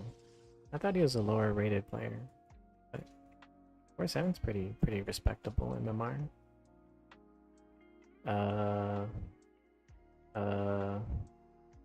Feel like there we go. Like, I feel like this is the map that I always mess this shit up on.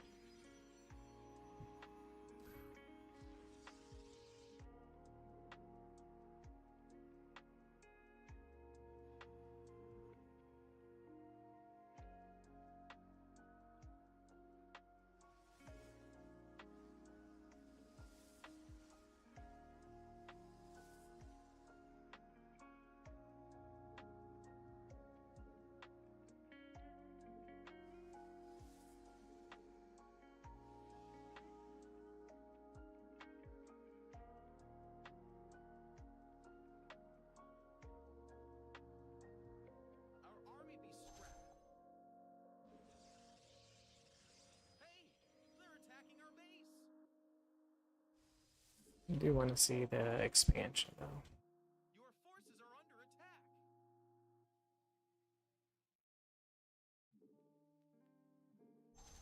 Our army be scrapping. He's not going to show it to me. Base is under attack.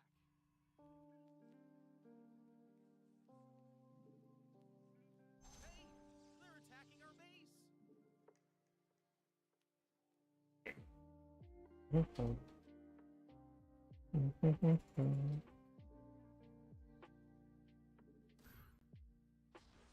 We gotta be careful for the DTs.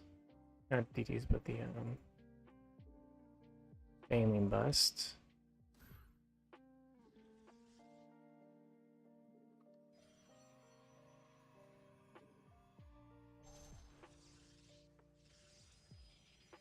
$37 is the right amount.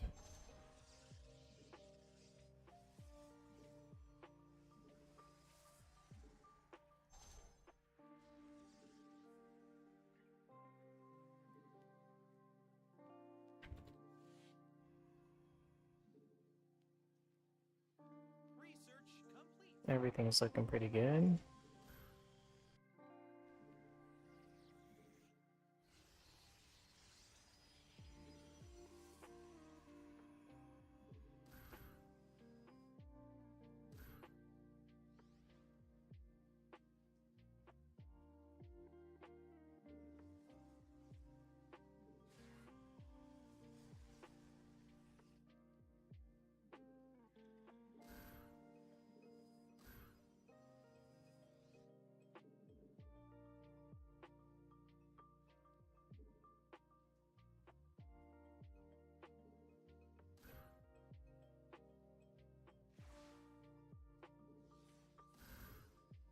Your forces are under attack.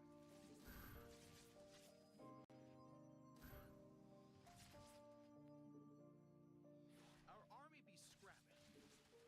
Oh, nice.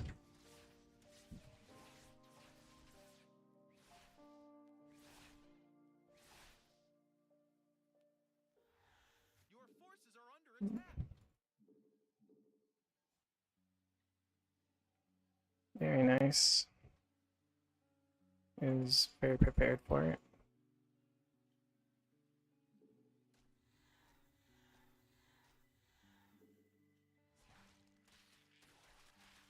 Oh. That's not good.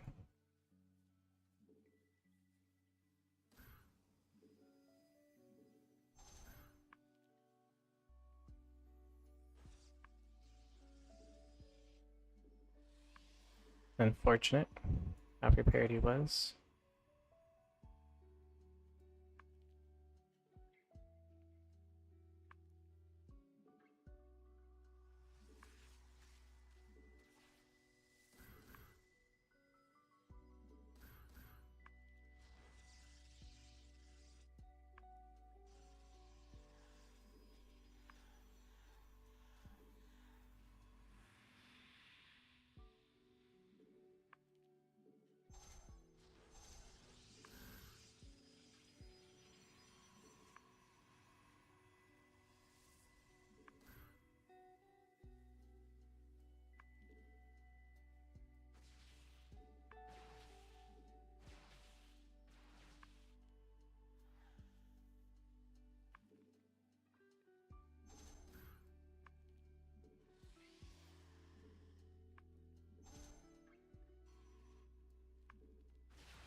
He's playing pretty well.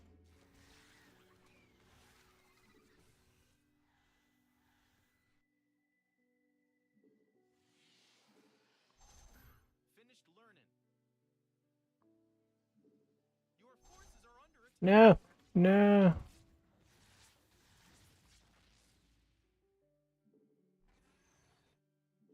The minerals, our army be scrapping.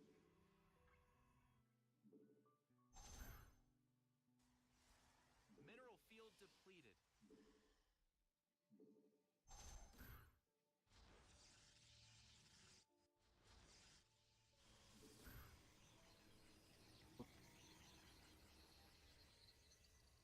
The minerals have up and gone.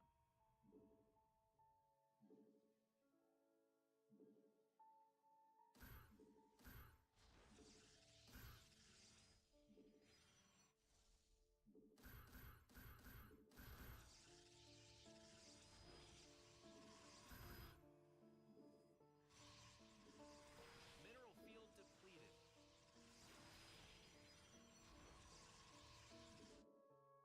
A little sad that I lost the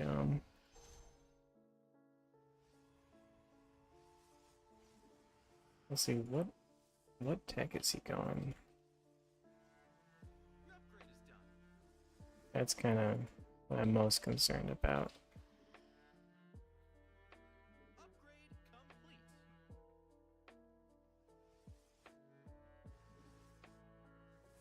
Your forces are under attack.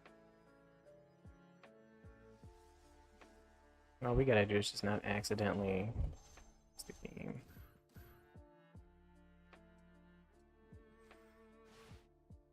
Mute us? Alright, cool. Base is under attack. Our army be scrapping. Hey, they're attacking our base. Research complete.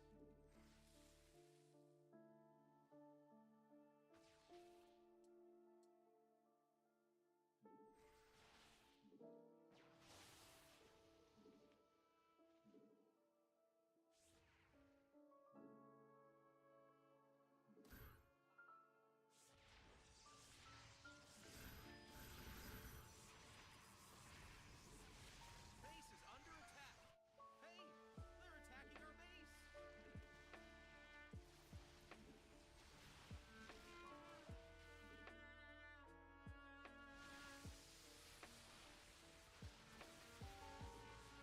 The minerals have up. Base is under attack, and your forces are under attack. Hey, they're attacking our base.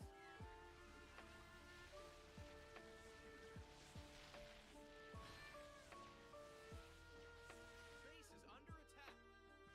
What? Why are Mita so strong? The minerals have up and gone. Why are they so fast?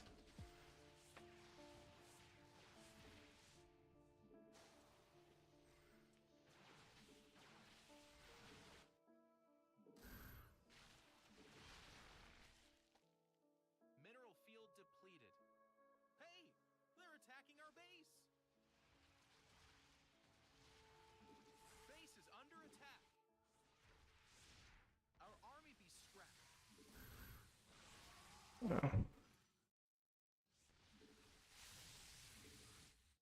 This is why Zerg is the best race.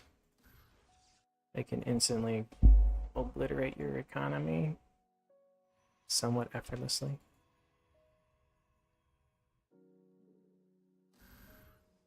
Alright, well, let's see. Has he thrown away enough?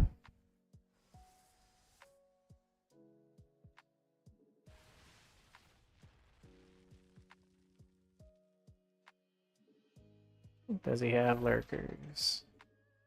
Hey, they're attacking our base. Your forces are under attack.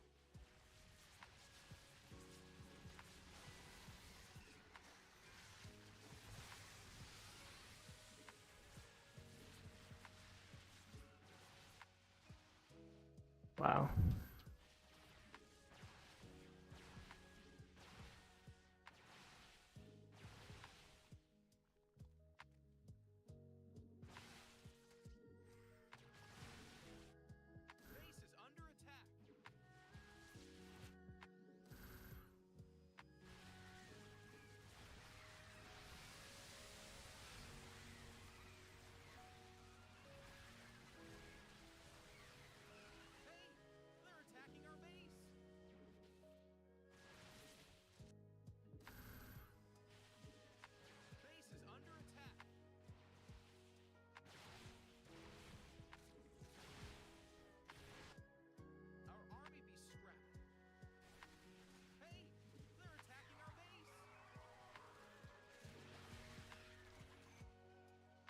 Oh my god, I feel like these Zergs, they like know exactly where your army is always gonna be. It's like impossible to chase their mutas. Just they're like same as Terrans.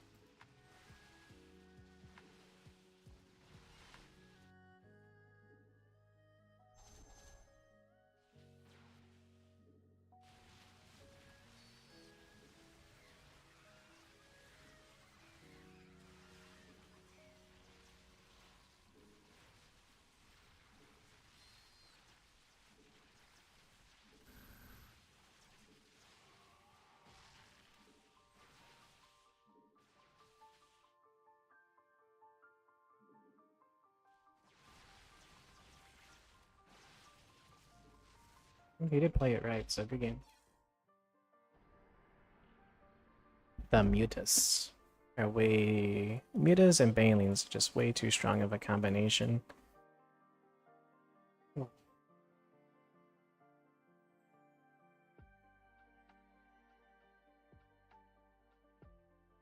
It's something I don't get to play against a lot. So we kind of ran into some trouble when we tried to like select stalkers to just get stalkers to go one way and stuff. They're just way too much economic damage.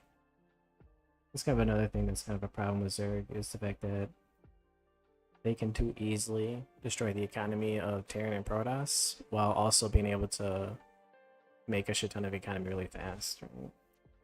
It probably wouldn't be so bad if they couldn't produce so many drones. Like being able to produce so many drones plus be able to completely annihilate a base with Banelings with like almost no... There's like really nothing you can do if they make enough of them to defend it. That it becomes... And they're balanced around not being able to do that damage, so it's not like they have to win the game.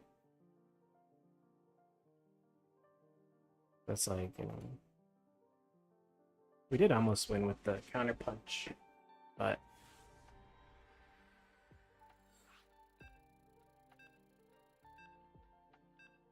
It was hard to engage into that army with so many, with so much move speed. I guess technically we could have just hunkered down really hard and just tried to out-defend and just survive. That could have been the other potential. Just keep rebuilding, keep warping in.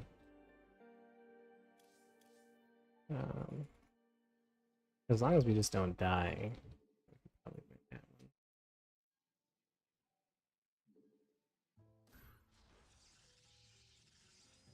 But yeah, it sucks that but when I warped in those stalkers to defend the mutas just obliterated them.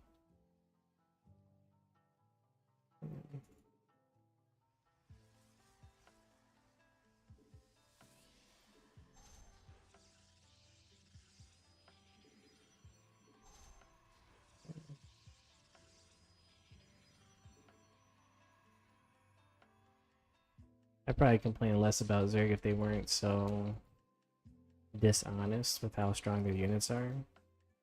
Saying like, you know, mutas are horrible, you make mutas, you automatically lose the game. It's like, every time I see mutas, even in pro games, the Protoss is losing that game. You don't see too many games where the Zerg dies because they made mutas.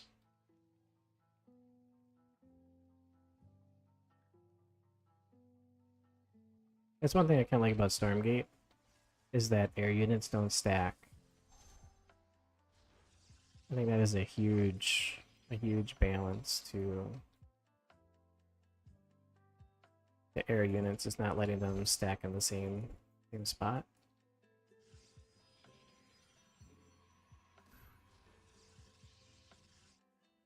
We got a factory.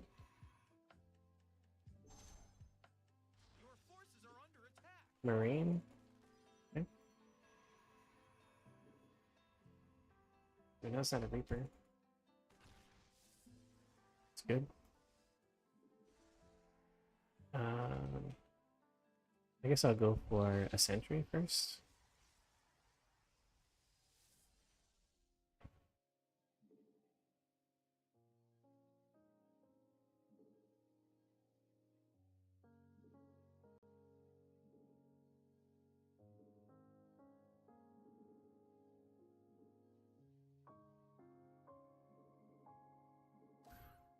Maybe we can get some scouting.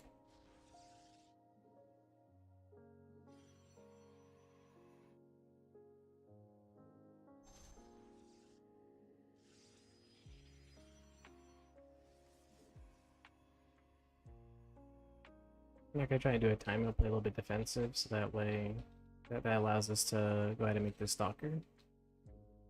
So we don't have to be super greedy on our macro timings.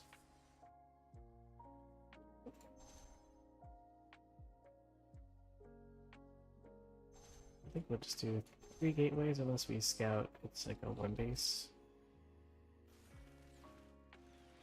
Looks like the potential of a 1 base is pretty high right now. But we did see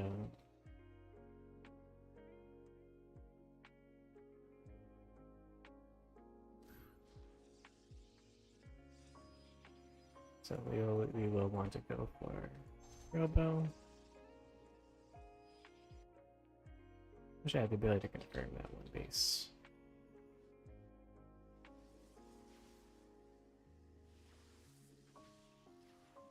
Make kind of a auxiliary backup pylon and a 4th gateway.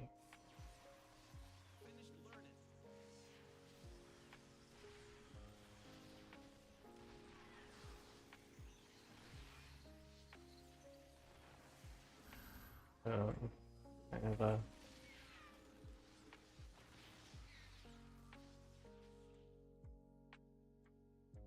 an interesting play we got going on here. I do think it's a 1 base. At least now I do anyway.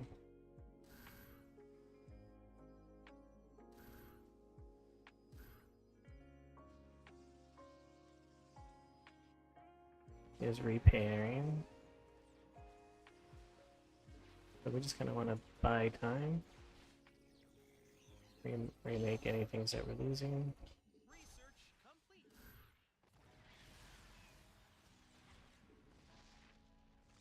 Remakes on a stall. Our army base scrapped. They're attacking our base.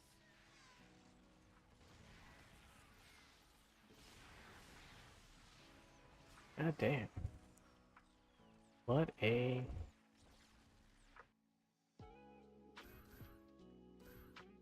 build.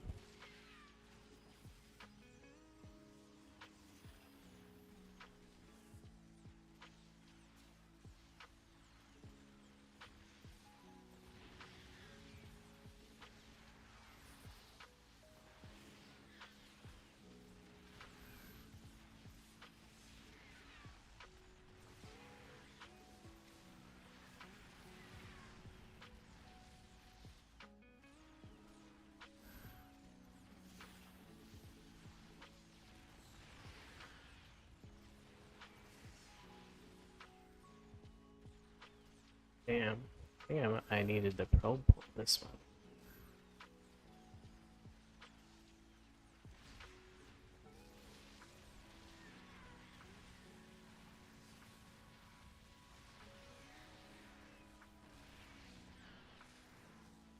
Ooh, we almost held. Base is under attack. We don't have enough gas. But if I was able to probe pull, probably could have got it. Or if I did probe pull that one time, probably could have got it. I just somehow don't have enough gateways.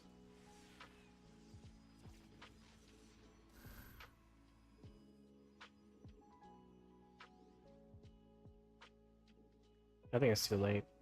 Because he's probably just going right now to expand. I don't think we have enough to. Base is under attack.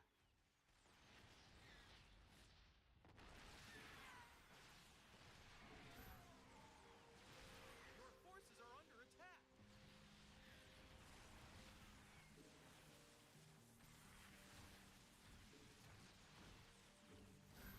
What's he doing over here?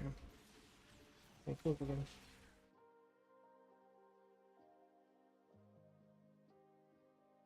I do think I could have held that one, but would have been hard. Shit hits too fast for Protoss.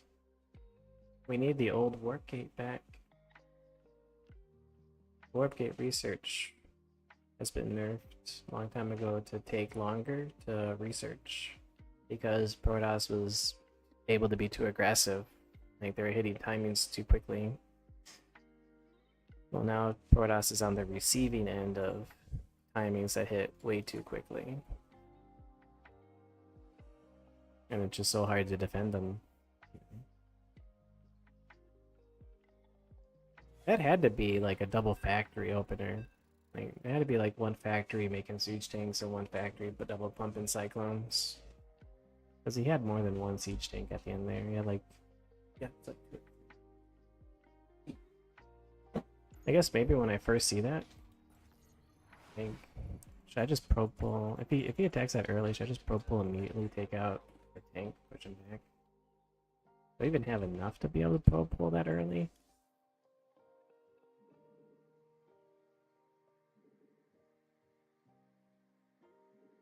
Blink used to be faster too. Blink, I think Blink takes 3 times longer to research than it used to. I think it used to be like a 70-second research, now it's like 100, 150, 200 seconds, something like that.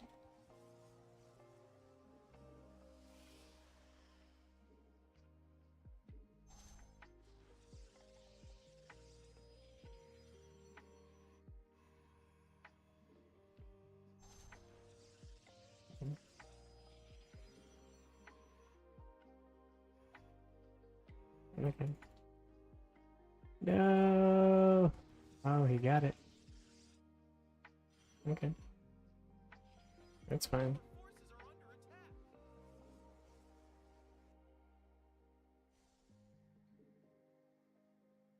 Is he gonna block the Nexus?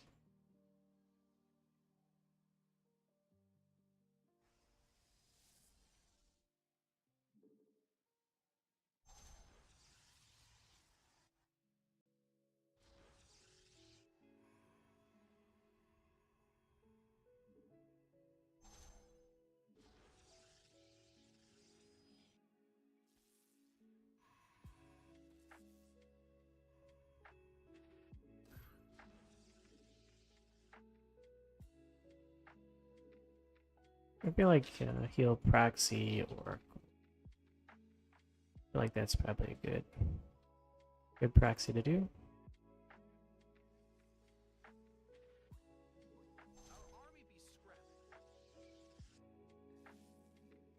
No proxy.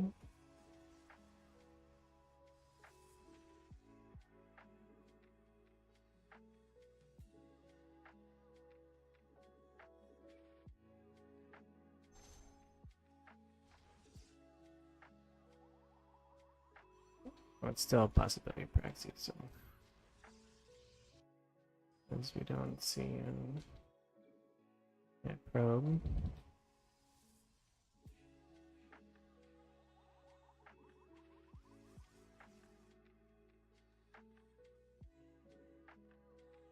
The only real defense we can do is Robo.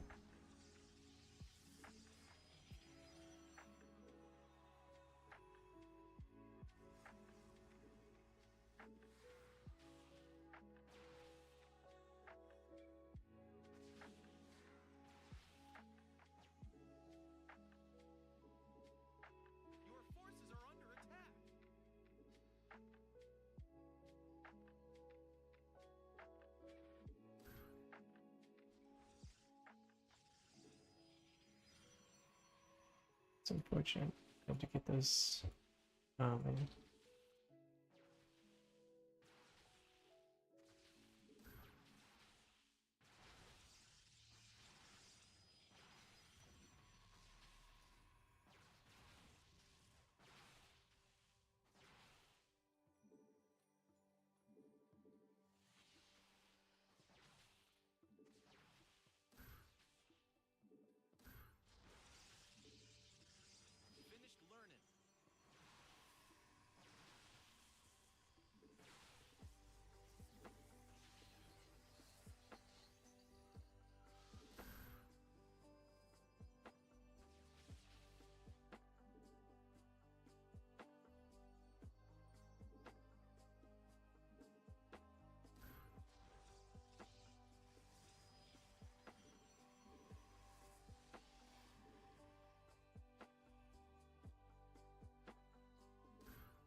I'm curious how far ahead or behind I might be.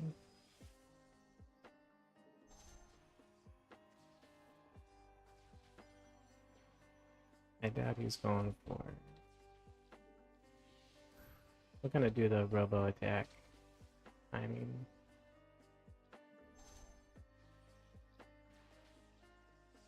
we should be at a pretty good spot.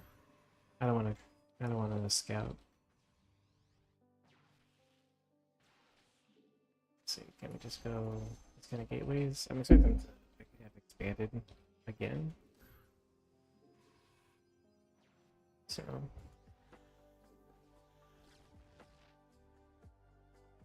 That should make him think that we're trying to.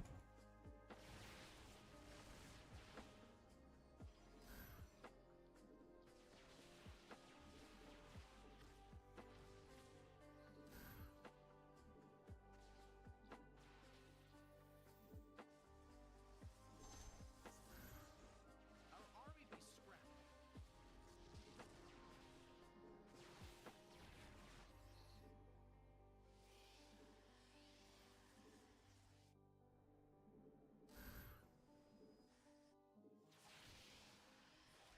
What? DTs? Base is under attack. Damn, there's no way.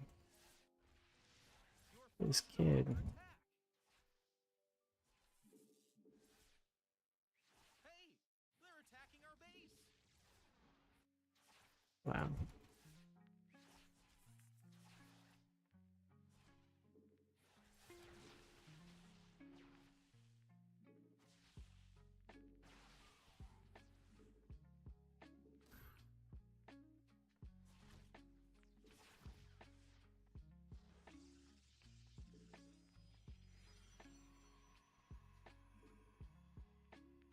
Sick.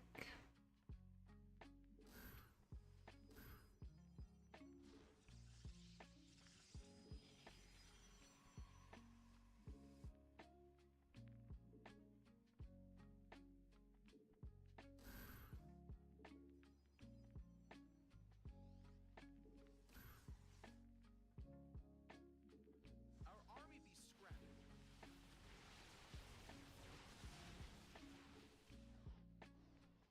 Oh, we didn't lose the warp prism, which is great.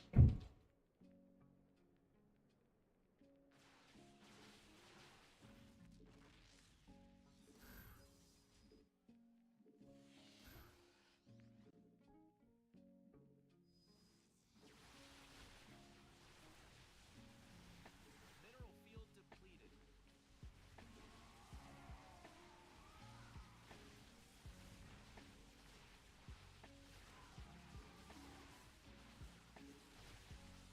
Wow, good game. Good game. He picked like the perfect build to counter what I was doing.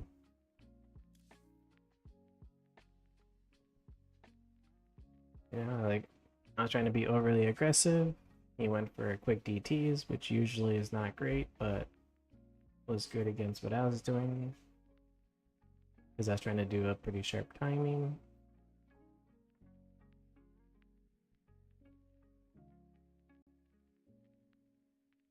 Yeah, but we accidentally let him gas steal us. So in that game, if we would have known he was going DTs, it's just better to defend and win the macro game. But I guess technically, even after the DTs, would have been better to just stand back and defend. Only moved across the map to see if I could kill him, but we were in quite the loss streak. We started off this stream winning, getting to about 4.9k, and all of a sudden, the tides have turned, Good luck and have fun. and every decision we've made has just not been great.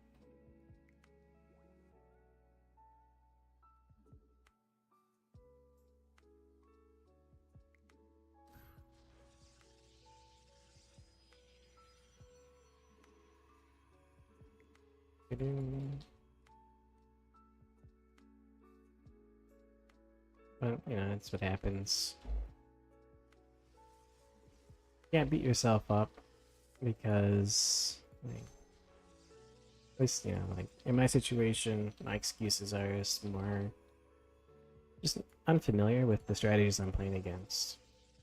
And it's like, well, okay, what could I scout? Um, and like how to best respond, and then having, you know, cleaner build orders. So that's pretty much what it comes down to at the end of the day. To have a really good win rate, to have really good to climb the MMR. At least kind of towards the top of the ladder or higher up the ladder is like one, you know what to do as far as like should you be aggressive, should you attack, should you defend, right? How you defend with what units you defend, right? And then just making sure you're doing the right build order, right? You don't want to scout one thing and then do a different.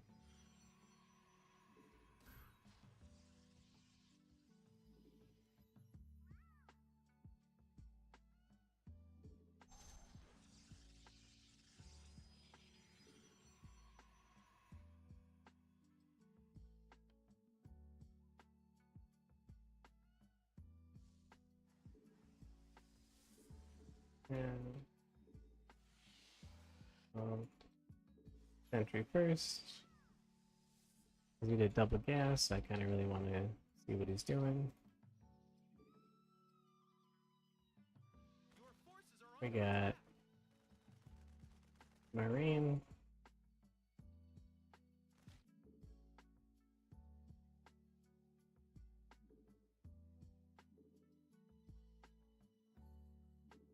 With the shield battery.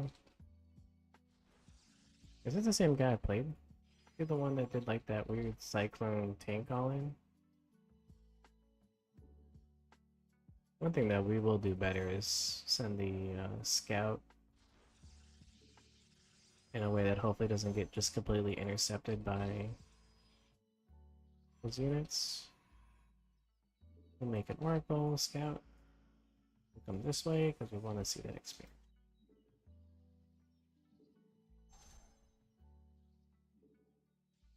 Oh shit, it's right here.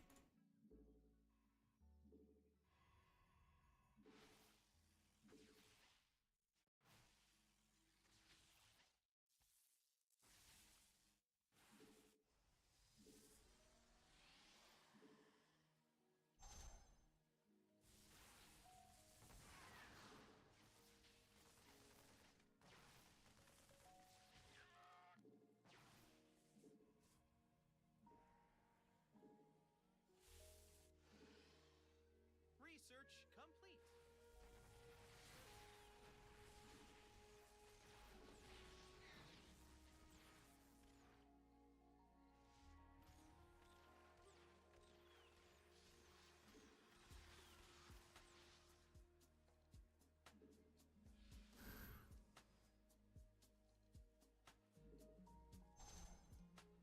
Try to rebuild the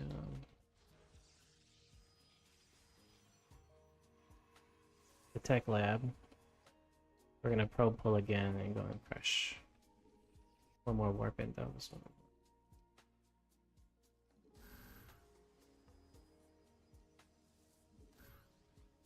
And oh shit, that's not what I want.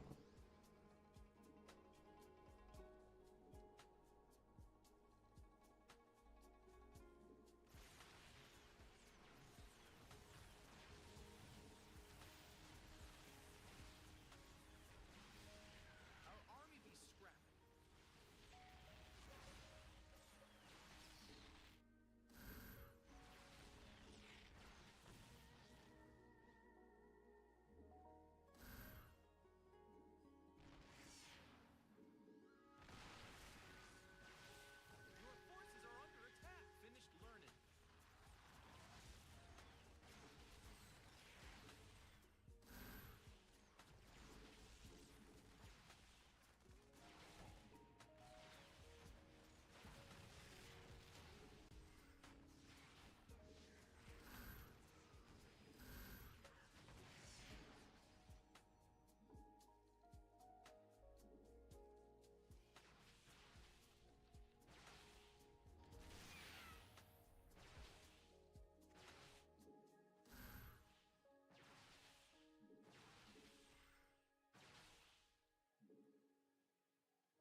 Unlucky.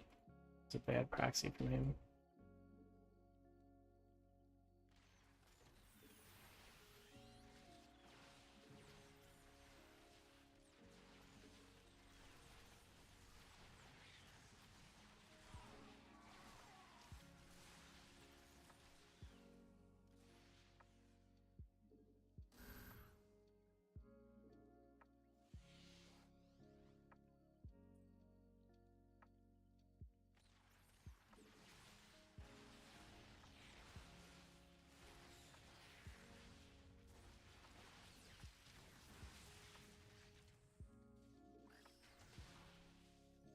The minerals have up and gone.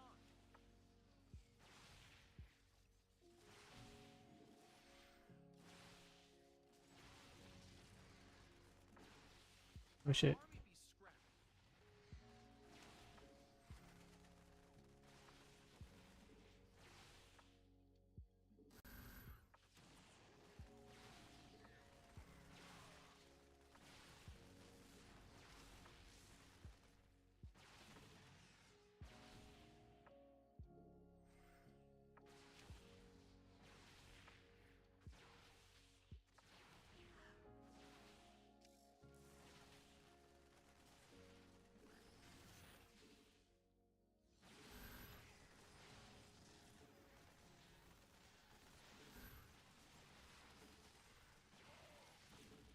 Mineral field depleted.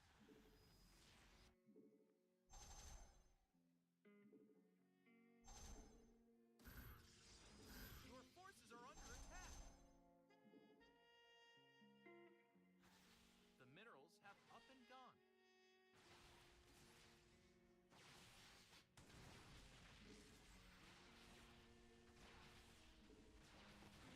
Mineral field depleted. Game.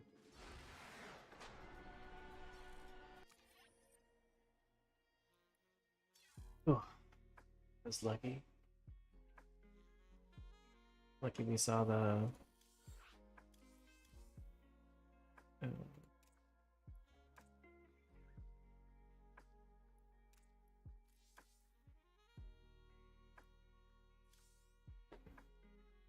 Lucky we saw the factory. Alright, we'll just play one more game and we'll call it a night. I wish we could have ended the stream on a higher MMR note, but you know,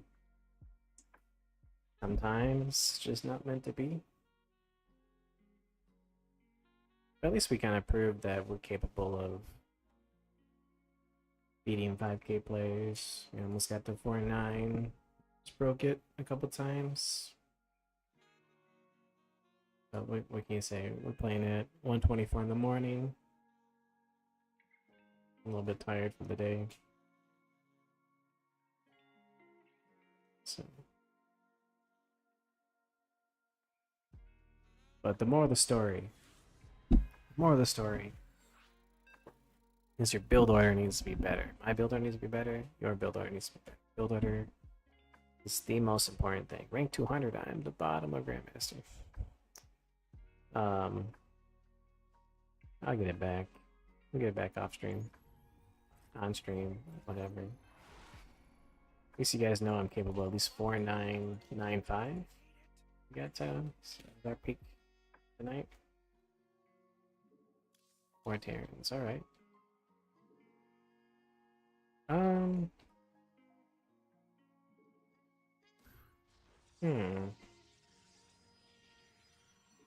wonder. I'm not sure how. So one we can try one base blink stalker all in. That used to be a build that could work. I've seen it work. I don't know if it can still work.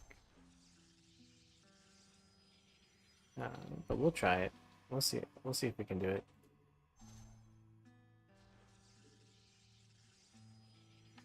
Yeah, our MMR is already low enough, so it's not going to be the end of the world if we lose the game. Feel like a nice final hurrah. Do a 1 base 4 gate blink stalker all in. For this, we do need to put some guys on gas a bit quicker. This gas is going to be more of the limiting factor here.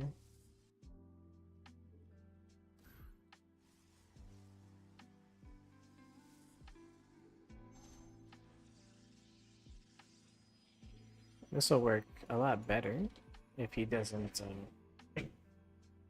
CV scout.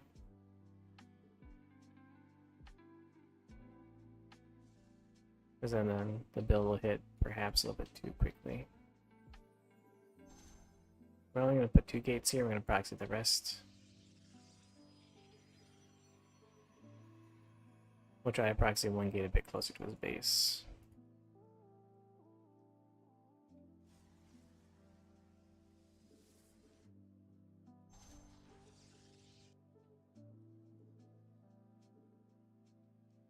We want to save our... I guess we do 1 chrono here. We want to save our chrono for...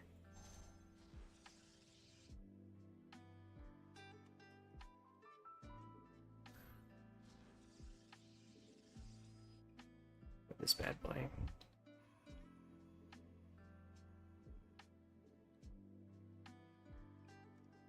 Now, one thing that could suck is if he's actually the one trying to proxy me.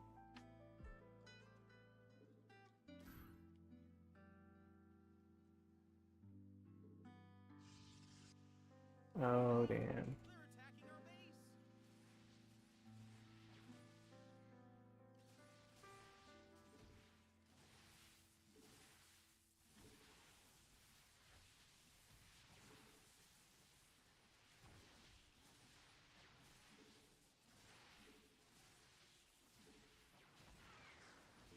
Damn. We're being proxied. I wanted to be the cheeser.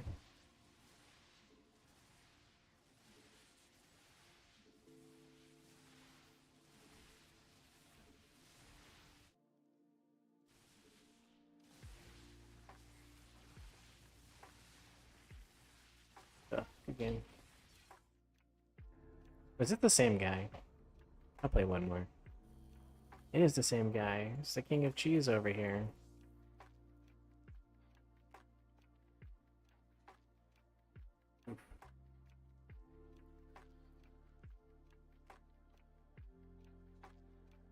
We probably could have defended that better if we didn't. It's so hard to... 4 gate.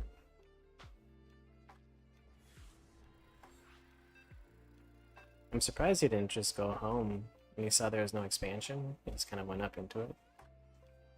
Because if I was hard countering him, I guess we'll do it against this guy.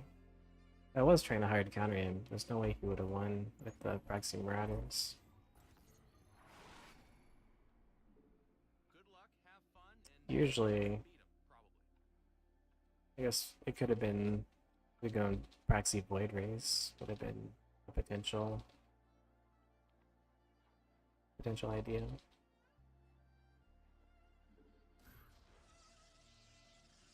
I probably should have thrown in a scout. That way we could have been a little bit more prepared for any kind of suspiciousness.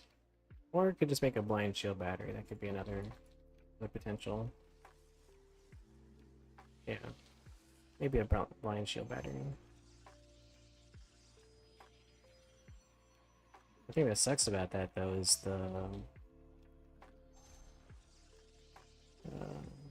any kind of, like, static defenses that you make typically don't pay for themselves. Yeah. They're gonna slow down your attack. So you think about shield battery is kind of like a stalker that I wasn't able to purchase.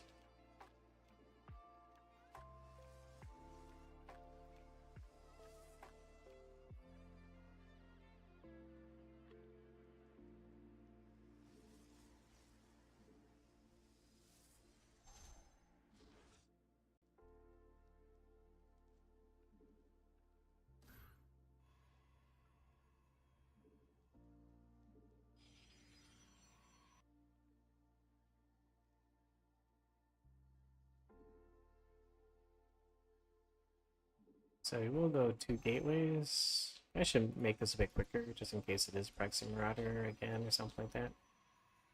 And then we will just kind of go for the... we'll go Stalker.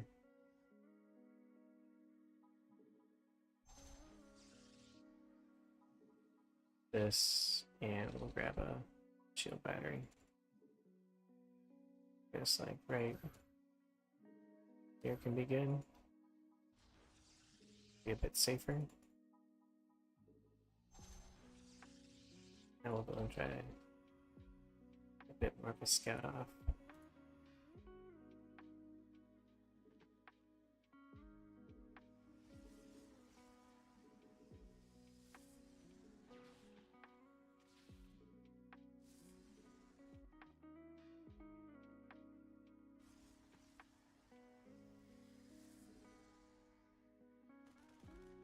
Got some Marines.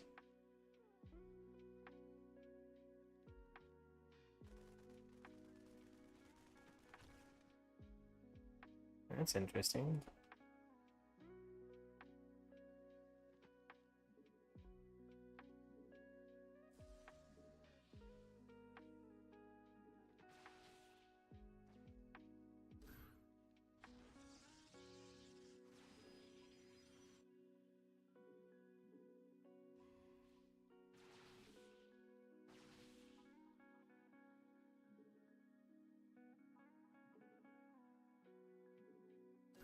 Question is he gonna rescout? How close is this? Not close enough.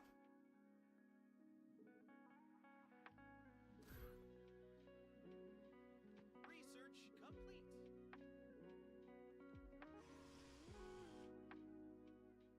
Not the cleanest build.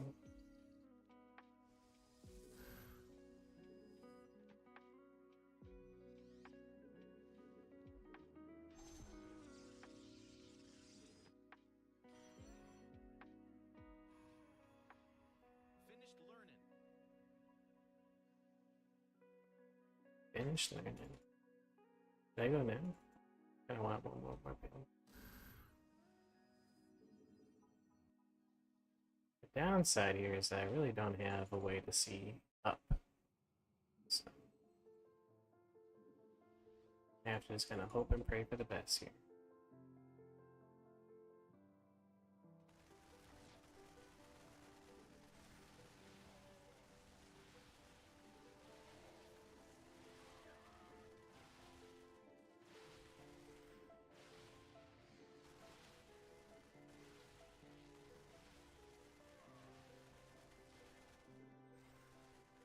Oof. Did he go 3 racks? Went for a hell of a... I feel like this is 3 racks, huh?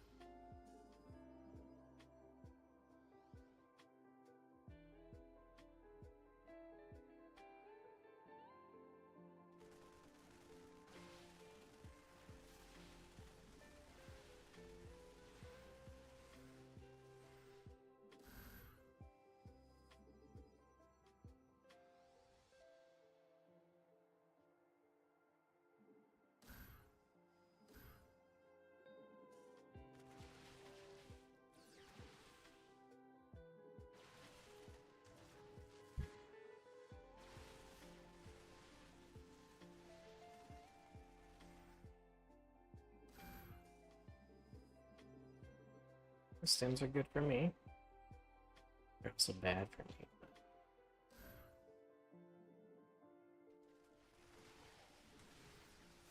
Oop.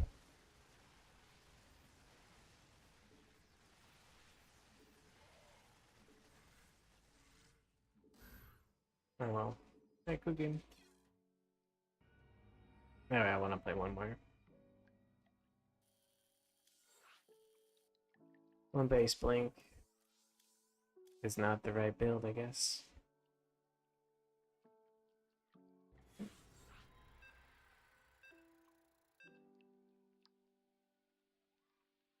Yeah. I think it could have worked out. I probably should have just gone for the bunkers right away instead of blink pass, but I was thinking, like, should I blink pass? Didn't expect him to have so many units, and had, like, he had stem faster than I had blink. Or as quickly. If I could have hit before stem. Man, I want to stay up all night. I want to stay up all night and play. The more I lose, the more I want to stay playing. It'd been easier to quit streaming and stop playing if I losing. Because every time I lose, or the more I lose, the more I just kind of like when I grind the build orders and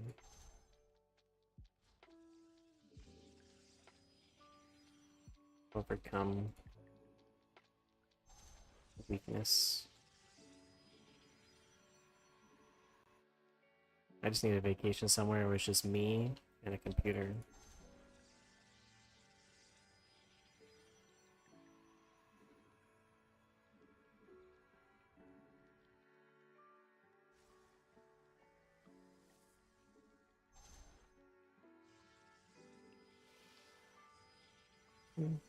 Honda Civic. I've played against them before. Yeah, I'll just do I'll do the macro DT build.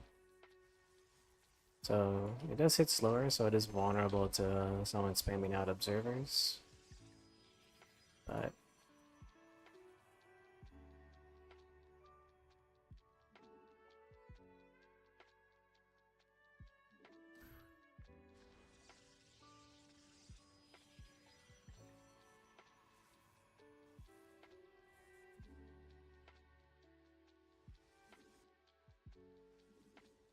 Base is under attack.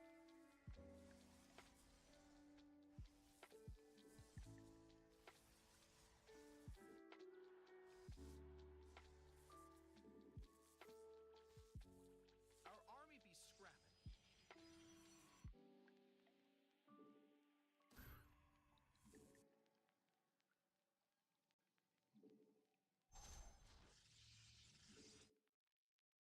Your forces are under attack. see what he's got. Hey, they're attacking our base.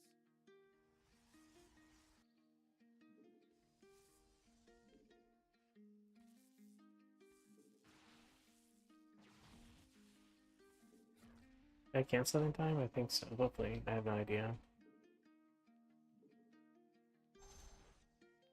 Oh yeah, damn it. We're a little bit slow on our proxy, but it's fine.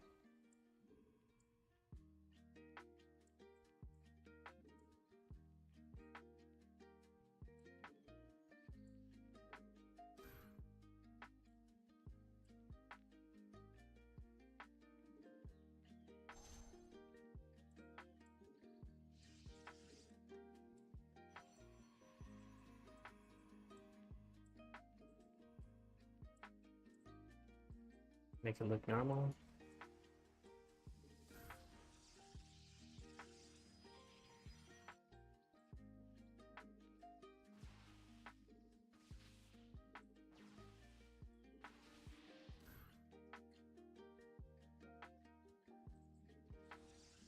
Research complete.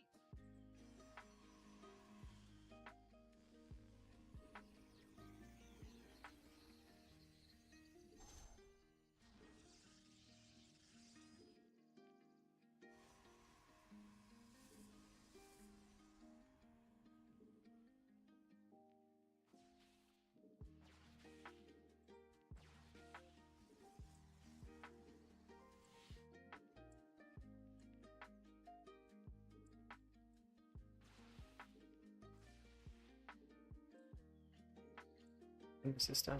We do have enough for one more warp in of stuff.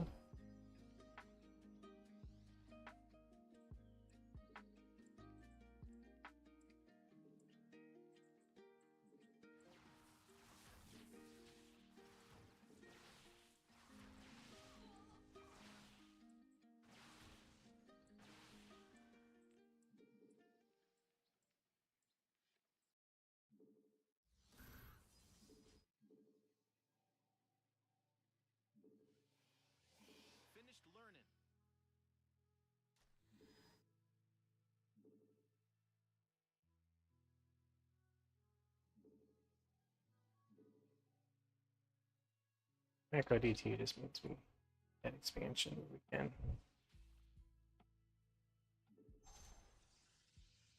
Our army be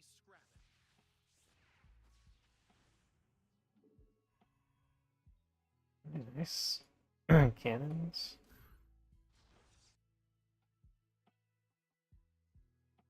Cannon here as well. Very, very nice.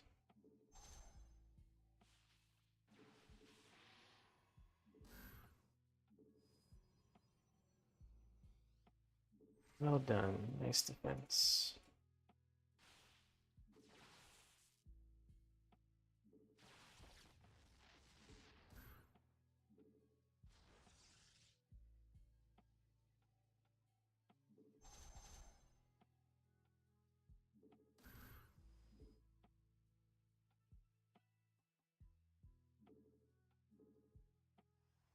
So we had another one with him. Let's go take a look.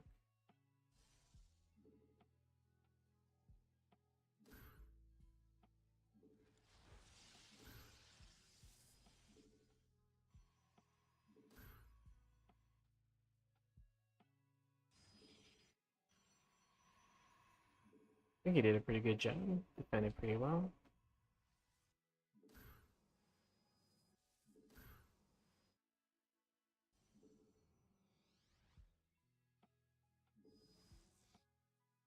Just got that. Right, well, he's coming for an all-in.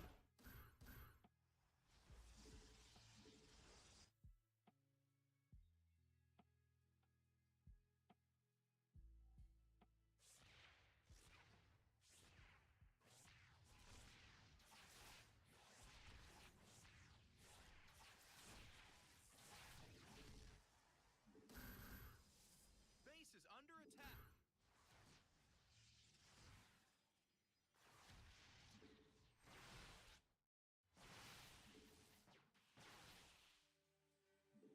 The minerals have up and gone.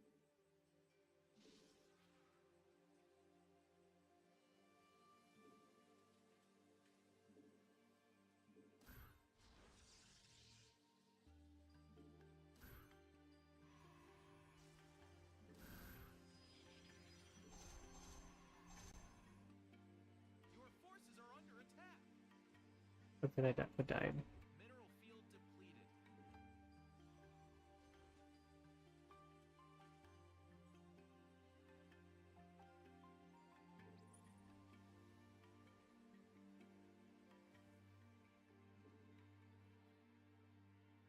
Your upgrade is done.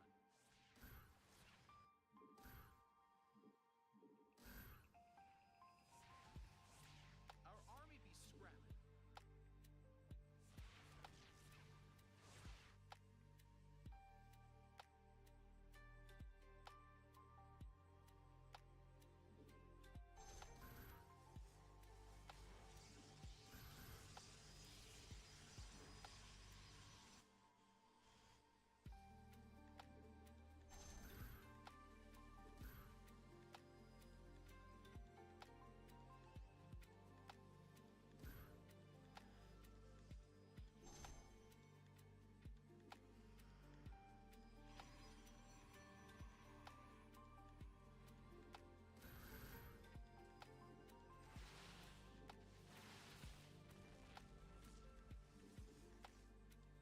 I think I probably do need charge. They're attacking our base.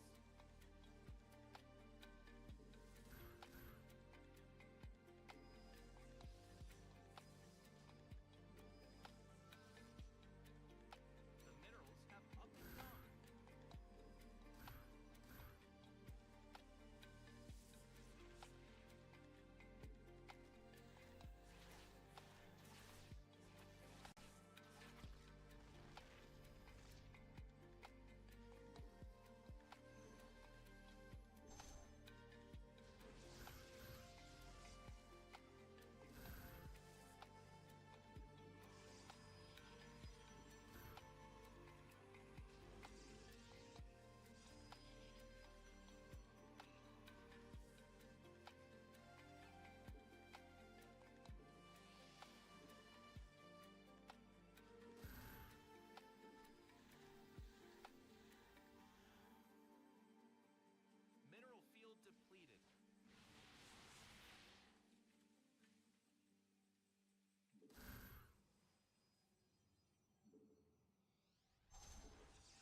I've been pooping the bed on these upgrades.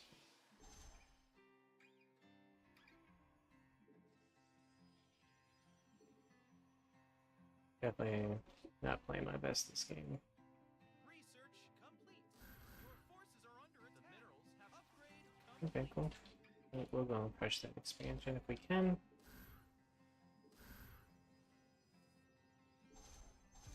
Because we kind of have to.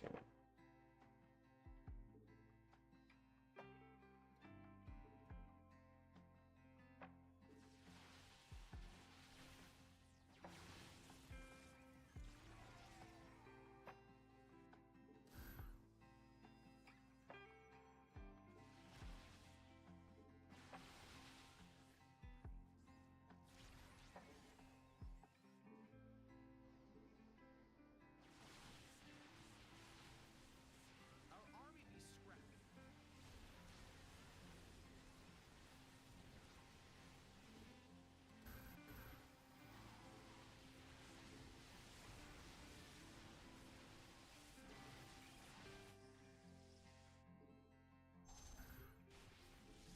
I don't like disruptors. Too much of a crutch. If they're very good at all. Unless I'm not watching my army.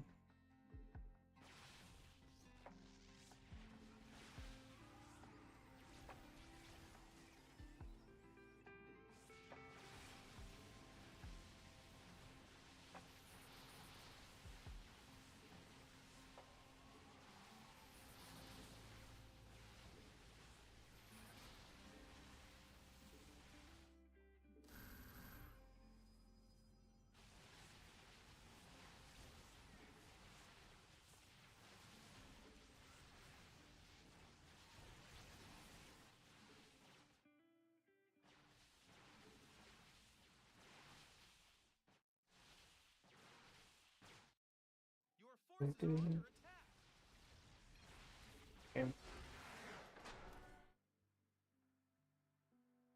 Okay.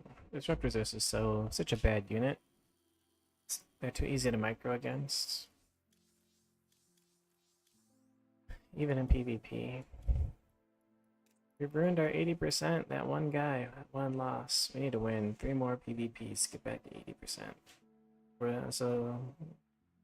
down 7%. Somehow we're up 1% for Terran, even though we've been getting our ass handed to us. Looks like a lot of our MMR loss was to Zerg tonight. We have 1 loss against Protoss. We've gained some wins against Terran because we were at 45. Then we gained some losses against Zerg. But I think we'll say I feel like at least 5 games tonight should have been wins. If I would have just played a little bit better. But alright.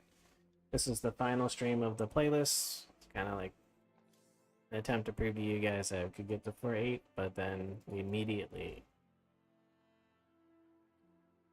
hit a loss streak of 1, 2, 3, 4, 5, 6, 7, 8, almost 8 losses in a row with technically 3 wins. But who cares? I've gotten the 4-9 before, I can get it again. You know? It just takes practice, refinement, and a lot of the time it just takes like a little bit of luck where it's like, alright, are people on the ladder doing the builds I can beat? Yeah, if everyone's doing builds I can beat, we're just gonna win a lot. If people start doing the builds I'm weak against, then we're gonna lose a lot. And you just gotta get better at the builds you lose against. But alright, you guys have a good night. Thanks for tuning in. See you next time.